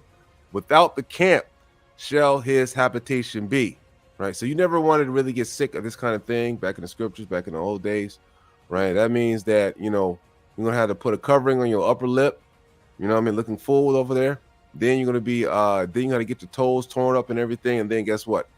You're going to have to, you're going to be considered as defiled and unclean. And you got to dwell alone outside the camp of Israel. Right. You're going to be outside the camp where your habitation be. Right, because guess what? We don't want that stuff spread. Right, this is stuff. Apparently, this is something that can be spread. Right. It says, verse. All the days wherein the plague shall be. Right now, you're not going to be there forever, just until it goes away, and then you can come back into the kingdom. Right. Verse 47. The garment also that the plague of leprosy is in, whether it be a woolen garment or a linen garment, whether it be of warp or woof or linen or woolen, whether in a skin or anything made of skin. And if the plague be greenish or reddish in the garment or in the skin, like how you like pus, what I'm saying, like how nasty pus is and when it turns green, what I'm saying, or something like that. If you see one of these, somebody nasty ain't changed their bandages in a while and they got hurt, all kind of nasty stuff like that, right? That's what it's talking about. If the plague be greenish or reddish in the garment, right, stains in the garment, or in the skin, either it be the warp or the wolf or anything of skin, it is plague of leprosy, and shall be showed unto the priest, and the priest shall look upon the plague and shut up it that hath the plague 7 days, right? Set them up 7 days. So as we see that the priests are the doctors. All right, that's you, 51. All right. And I just also wanted just to bring out Israel. I know that as we reading over this, we no longer have the priest with us. But again, this is important to know because, this is the history of our people. This is how they when our people were together, this is how they took care of one another. All right. We had a system in place that was, par none. So second to none. And this is why we were so powerful, because we were actually practicing healthy habits and healthy eating and all that. So, all right, verse 51. And it says, and he shall look on the plague on the 7th day. If the plague be spread in the garment, all right, clothes you wear, either in the wart or in the woof or in the skin or any work that is made of skin, the plague is fretting leprosy. All right. It is unclean. That means producing leprosy. All right. Verse 52. He shall therefore burn that garment, whether warp or woof, in woolen or in linen, or in anything of skin, wherein the plague is, for it is a fretting leprosy. It shall be burned in the fire. And if the priest shall look, and behold, the plague be not spread in the garment, either in the wart or in the woof or anything of skin, then the priest shall command that they wash the thing wherein the plague is, and he shall shut it up 7 days more. Additional days. So we had a process. Go ahead, scroll up out. We had a process that that the priest went by. And again, this was only to protect Israel. This was to keep us, from dying out, because this think of this stuff would have got out of control, got out of hand. And if you look how other nations, like these heathen nations, when they were plagued, a lot of them died off because they didn't have anything in place to prevent that stuff. Only Israel. And this is where they get a lot of this stuff. Like when you look at the medical field today, that symbol of the snake on the rod, that's where they get it from. They get it from Israel. So a lot of these hygienical practices, came from our people. That's that snake that Moses had held up on the staff when he was in the wilderness, when the snakes were biting our people for being wicked as hell. Yeah, in the medical field, they use that same model. Symbol. Yeah. Symbol. All right. And the priest shall look on the plague. After that is washed, and behold, if the plague have not changed its color, and the plague be not spread, it is unclean. Thou shalt burn it in the fire. It is fret inward. whether it bear within or without. All right, verse 56. And we're just about done with this one. And if the priest look and behold, the plague be somewhat dark after the washing of it, then shall he rend it out of the garment, or out of the skin, or out of the warp, or out of the woof. And if it appears still in the garment, either in the warp or in the woof, or anything of skin, it is spreading plague. All right. Mm. Thou shalt burn that wherein the plague is with fire. Now I wanted to make an analogy with this one. All right. When it says thou shalt burn that wherein plague with fire. And it says, and if it appears still in the garment, either in the warp or in the woof or anything of the skin, it is spreading plague. All right. We can apply that to wickedness. I don't want to get too far off the subject, but just to bring in a point, when the children of Israel were on the bottom of Mount Sinai, and when a few people started rebelling, it started spreading, right? It started spreading like wildfire. Next thing you know, they were doing all kinds of crazy stuff. So the Most High had to open up the ground and swallow them because they were being wicked. But getting with this disease, if it's continued to spread within Israel, guess what? It's going to start killing people. Mm. All right. So this is why these kind of procedures had to take place in order to keep order, in order to keep Israel healthy. All right. It's amazing when you read it. Verse 58, and the garment either warped or woofed or whatsoever thing is of skin it be, which thou shalt wash. If the plague be departed from them, then it shall be washed the second time and shall be clean. All right. And verse 59, this is the law of the plague of leprosy in a garment of woolen or linen, either in the warp or woof or anything of skin, to pronounce it clean or we pronounce it unclean. So I'm wondering, I wonder what the cases of leprosy was back then. I don't know. It must have been a lot. Or if it still exists today, you don't really see too much or hear too much talk of it or anything like that. But Israel, I wanted to share something with y'all. All right. And Brother Eitan, just feel free, coming in. So, we talked about earlier that when we go into the wilderness, the Most High we're going to be brought back into the covenant. Now, I know Israel was like, we're pretty much out in the open right now. And this is why me and brother want to go over and start going over the 613 laws so that we can start educating our people. Why? Because, Israel, we're such in a bad state right now. And the verses that we read earlier in Jubilees, proves that fact. All right. Our people collectively are not keeping the laws. They hate the laws. And when you look at these other nations and how they're, some of them like the Middle East obeying the dietary laws, but yet we despise dietary laws. You can't even go to our people talking about, hey, man, you shouldn't be eating pork because it's bad for you. It's unclean. It's an abomination. All right. So we're definitely gonna, like I said, we're gonna go through over the whole thing. We're not gonna go over everything tonight because it's just way too much stuff, Israel. Way too much stuff. All right. I do have a layout. I'm gonna show it to Brother Eitan first, and then we'll send it to you all. But it has all the layout of the 300. Of the 613 laws that we're going to be going over. I don't know how this may take us maybe a couple of months to get through, but we'll get through it. We want you all to see it. But I'm going to share. I just want to bring out a scripture right quick. Bring it out so I can share my screen right quick. Come on. Now, Israel, this is part 1 on clean and unclean. We'll do a part 2 next week, dealing with the rest of the clean and unclean, because I don't want you to think we're just going to be stopped, because we're already almost 2 hours in. So next week we want to start talking about like mixing our seeds with other nations. Now that right there is, because that's definitely going to be included. Oh my God, that's our biggest downfall right there. That's right. All right, Israel. So can you see that on the screen? All right, Ezekiel chapter 20, verse 35, and it says, "And I will bring you into the wilderness of the people, and there will I plead with you face to face." Hold on, let me start with verse 34. Because that right there is all right. "And I will bring you out from the people and will gather you out of the countries wherein you are scattered. Now we know this has not happened yet. All right, our people are still scattered. The northern and southern tribes are still scattered to the four corners.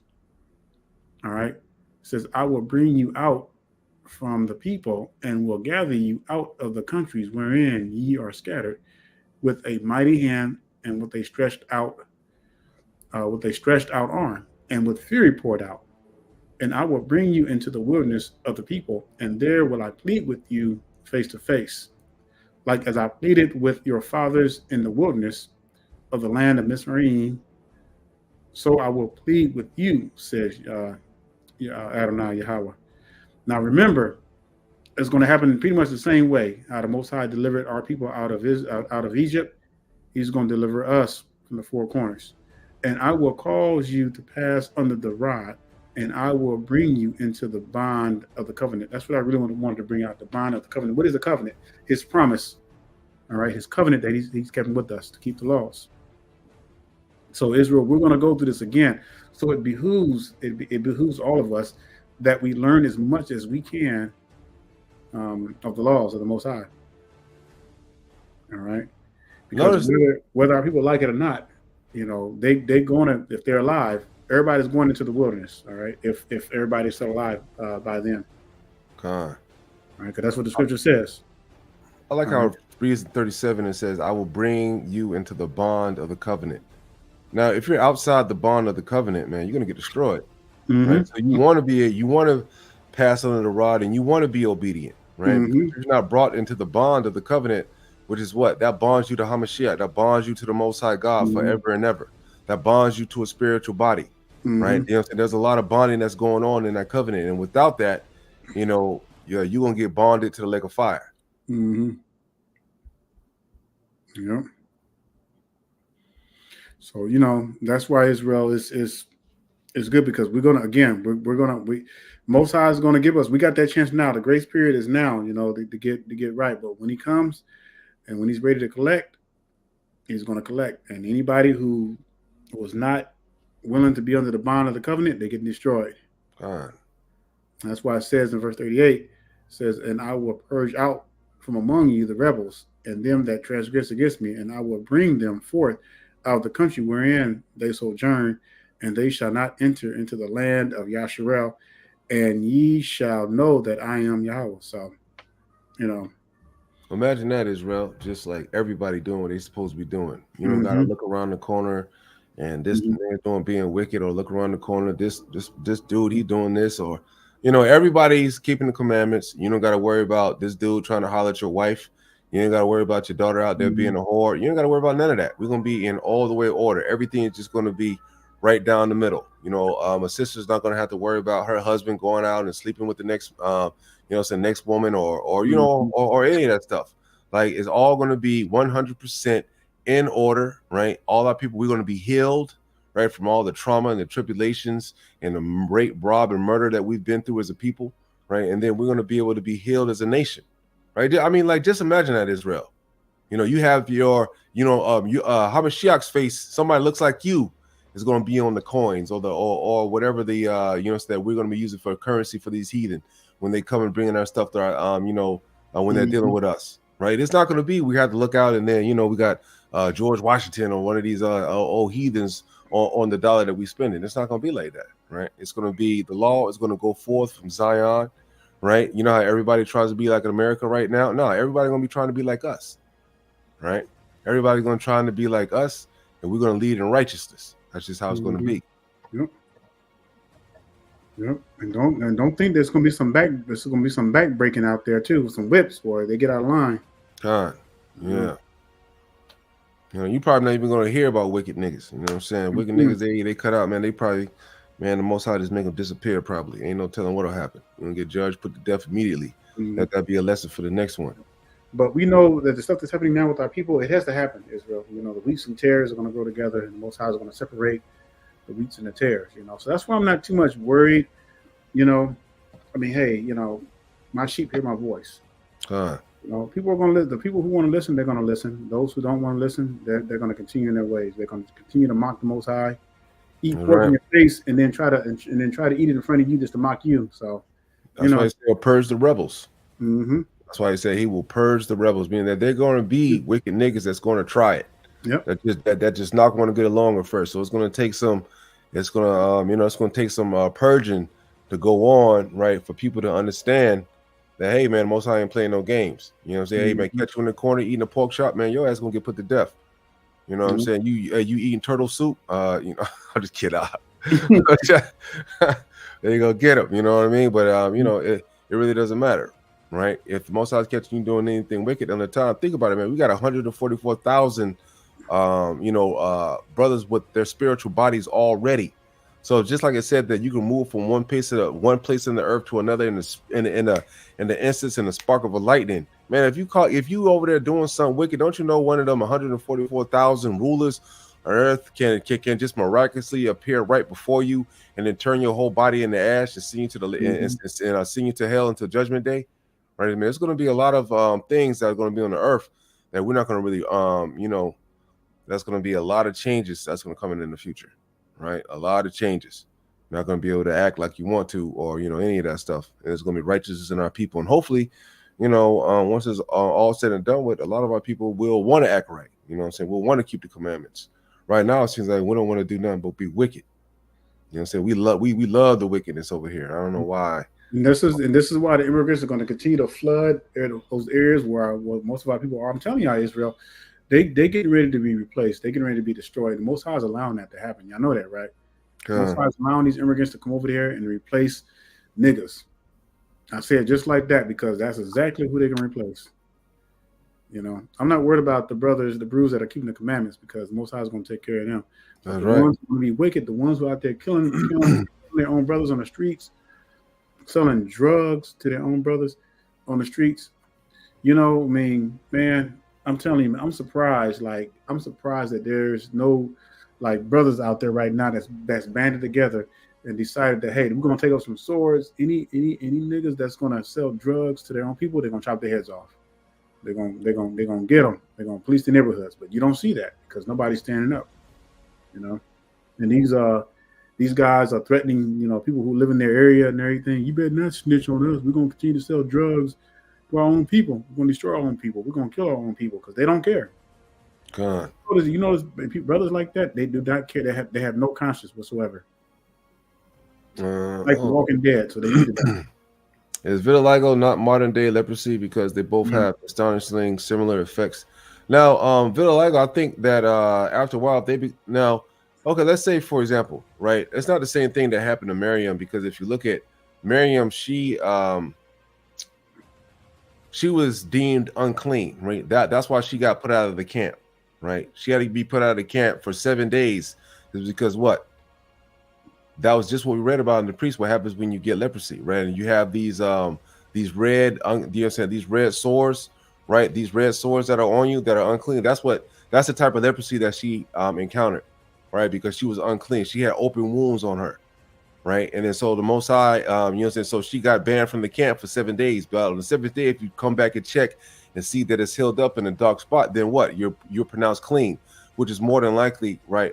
Exactly what happened to that particular time. That's why she had to get kicked out of the camp for that many days when she got hit with that leprosy, right? But as we just read in the law, that if you do have leprosy, man, you got to be put out of the camp for a certain amount of time, right? So that's the same situation that was going on. Now, as far as vitiligo, that'll probably be a clean leper, right? You know what I'm saying? Because all his skin is white. It's not a disease that he can spread, and it's not an open sore, right? It's just his skin turning white. So that'll be more like a clean plague. Mm-hmm. You know what I'm saying? That'll be clean right there. All right. I hope I answered that kind of clearly for you, brother. Brother Dan, you got anything else? Yeah, Israel. So we'll talk about some more and everything. Again, this is a very long topic. There's a lot to cover when it comes to unclean versus the clean. All right. And so next week, the Most High is willing, we'll get into the uncleanness of mixing your seed with other nations. God, that's a huge one. That's right. We'll talk about sickness, as far as having colds and stuff like that. You know what I'm saying? If you have running issues, Like, let's say if you have, any kind of sickness that causes your orifices to run, we'll talk about how the Most High deals with that, as far as clean and being unclean, and things of that nature. And then why we shouldn't be taking no vaccines, period, because the body, the Most High made our bodies to be self-healing, and anything that interferes with that is abomination. All right. So, and this is why I was in the very beginning, I was telling people, do not take that vaccine, do not take any vaccines, because that's the heathens do. Right. Putting that stuff in your bodies and everything. And now that everybody's taking that vaccine, it's like everybody's like the walking zombie or something like that, like the Walking Dead. Yeah, Con. No, man. Yeah, man. You're okay. Dogs and pets. Yeah, you can have dogs as pets. It's talking about like a carcass. You should not touch their carcasses, as far as like pigs and things of that nature, like unclean animals. War for the unclean animals. It says that you can own these animals, like I showed you before, where it says that these carcasses that you can have, like the eagle and all that other stuff that it was talking about. Some of these things that you can't. Yeah, right? just don't be sleeping with them. Like some people let their dogs sleep in their bed with them and stuff like that. That stuff is, I don't want to do that. Con. All right. You're letting dogs lick them all in the face and all kinds of stuff. Man, matter of fact, man, I seen a video where it had some damn nasty woman had a dog lick her in her face or something like that. She ended up having like some kind of disease that contracted that she couldn't get away, and I think they had to cut off all of her limbs. Right. No, I'm serious, man. It was bad. Like some kind of disease happened for her letting the dog lick her in the face. If you can find that, man, we can use that for next. We're gonna use that for next week, man. Man, yeah, I could definitely can find that, man. Yeah. That thing was disgusting. Now she's like a quadriplegic because of it. Yep. You treat them dogs like human beings, man. Con. Pets have their place, they belong outside. So, but Israel, hey, look, just meditate on this. Let this marinate. Go back through, and once the video posts, you can go back through and really watch it, get all these precepts. I know there's some of you that probably came on a little late. That's cool. Just go back and rewatch the whole lesson. So hey, if you want to, I got it pulled up. If you want to watch, it's only 3 minutes long. What's that? The video? Yeah. Yeah, pull it up. All right, calm, man. I'll let y'all see this real quick, Israel. But this is why, y'all be, like the scriptures say in Jeremiah 10:2, man. You do not do the ways of the heathens, right? I'm serious, man. That stuff is just ridiculous. Let's go ahead and show this, right? It's about a 3 minute long clip. Hopefully we don't get dinged for this, but here we go. You see that right there? A dog licks woman. It says, woman has all 4 limbs partially amputated after a dog lick. And we know one of them. I don't know. It's just so hard to explain. She remembers nothing before waking up in intensive care. And then I found out everything, being in a coma for 10 days and had this thing, and the dog licked me, and my dogs licked me all the time. Her dog's saliva forever changing Marie Turner's life. It's very hard to find out. Saliva? And that they had to remove my legs and my arms, some of my hands, and it was just something. What do you do? Very hard to cope with. Because it happened so fast. It's kind of a... Hey, hold on. Can you stop for a minute? Says husband Matt. Yo. Did she name the dog Saliva? No, man. She just said the dog's saliva. Oh, I thought, okay. I thought she named the dog Saliva. I'm like, damn.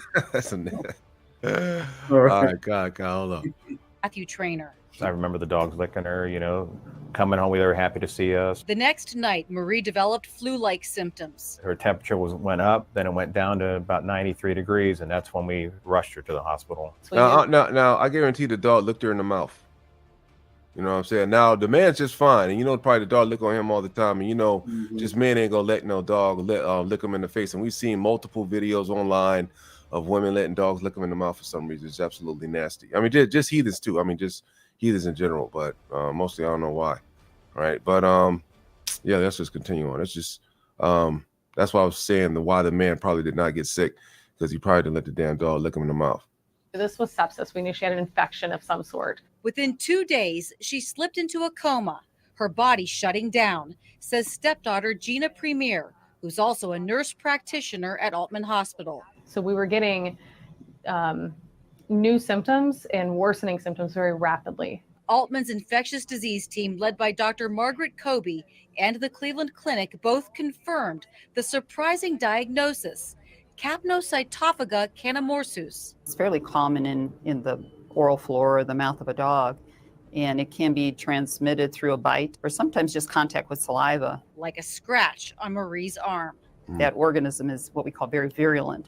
It has that ability to induce your immune system to, do some pretty horrible things. Oh my goodness, I couldn't believe the pictures of those. Dozens of blood clots, restricting Man. blood flow, causing gangrene. If we did not proceed with the amputations, that it was going to lead to her death, and quickly. As soon as they were able to start treating it, then you could see it slowly getting better. After 8 surgeries, hospitalized more than 80 days. I'm still amazed at what it is because, we still love our animals. Capnocytophaga is common in most dogs and a percentage of cats, but Dr. Kobe says this kind of reaction is 1 in a million and unpredictable. In 2018, a Wisconsin man also had to have his limbs amputated after a dog lick, while a different local patient recovered. Their immune system handled it differently. Man, Yeah, getting it done. That's nasty. how the immune system does. Sometimes when you have a very healthy, active immune system, it almost goes like an overdrive. Dr. Kobe wants people to know that it's a myth dogs' mouths are clean, not to terrify people, but so they'll be careful. If you get bit by a dog, you definitely need to go on antibiotics to wash your hands when playing with a dog, especially if you're playing with a toy and you get saliva, especially in an open cut. And make sure it does not get infected. Marie actually can't wait to go home to her dogs, but the hairstylist faces intensive rehabilitation and an uncertain future. Lots of healing to do. To help, loved ones launched a fundraising campaign and a GoFundMe called Trainer Strong. Her attitude has been so positive and so strong. I don't give a crap about that. Yeah, but anyways, yeah, man, just to show that, man, don't let the dog lick in your face. You know what I mean? Doing all this other stuff. You know what I'm saying? Yeah, you can have an animal and all that stuff, but beware. They animals. I'm seeing more black families on videos that they're letting dogs lick their kids because they're trying to be like damn heathens. They sitting there, had a little black girl, man. It was like girl sitting there on the steps and dog just licking her in the face. I'm like, come on, man. Man, when I grew up, right, I had an Alaskan Malamute named Freeway, right? And my dad, man, we kept that, we kept his ass outside. He was outside in the backyard, right? It wasn't we didn't have dogs and animals in the house. You know what I'm saying? Exactly. Man, dogs are outside creatures, man. Get their ass a dog house, right? And then let him chill back there. You know what I'm talking about? Yeah, man. When I go outside, I should play with the dog and all the other good stuff.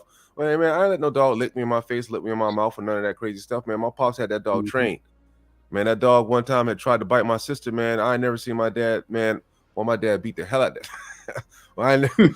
Boy, if I tell you, my dad turned the Mike Tyson on the dog on Alaskan Malamute that day. Boy, it was ridiculous. But yeah, but I'm telling you though, Israel, you gotta be careful, right? You know what I'm saying? Dogs are outside creatures, they're not inside animals. Right? You know what I'm saying? They get dog houses and they stay outside in their protection, and you use it for protection or you know what I'm saying, or something like that. If you got a small apartment or something like that, you don't need an animal, you don't need no dog anywhere. You're being mean to the animal. You got them in that small little bit of area, running around, and the dogs are meant for big areas. They're big for big yards. You know what I'm saying? They're running around. That's where they're originally from. They all come from wolves, right? So don't be like the heathen and try to, get one of these animals if you got a little apartment or if you don't have a yard for the animal to run around in. All right, Israel. That's it for me. I have all right, Israel. Yeah. Until next time. Yep. And again, just go back when the video reposts. Go back and just go through the lesson, get those scriptures. We'll keep on pushing through. With that being said, Israel, we're gonna bid you a hearty Shabbat Shalom. And stay strong, Israel. Stay strong.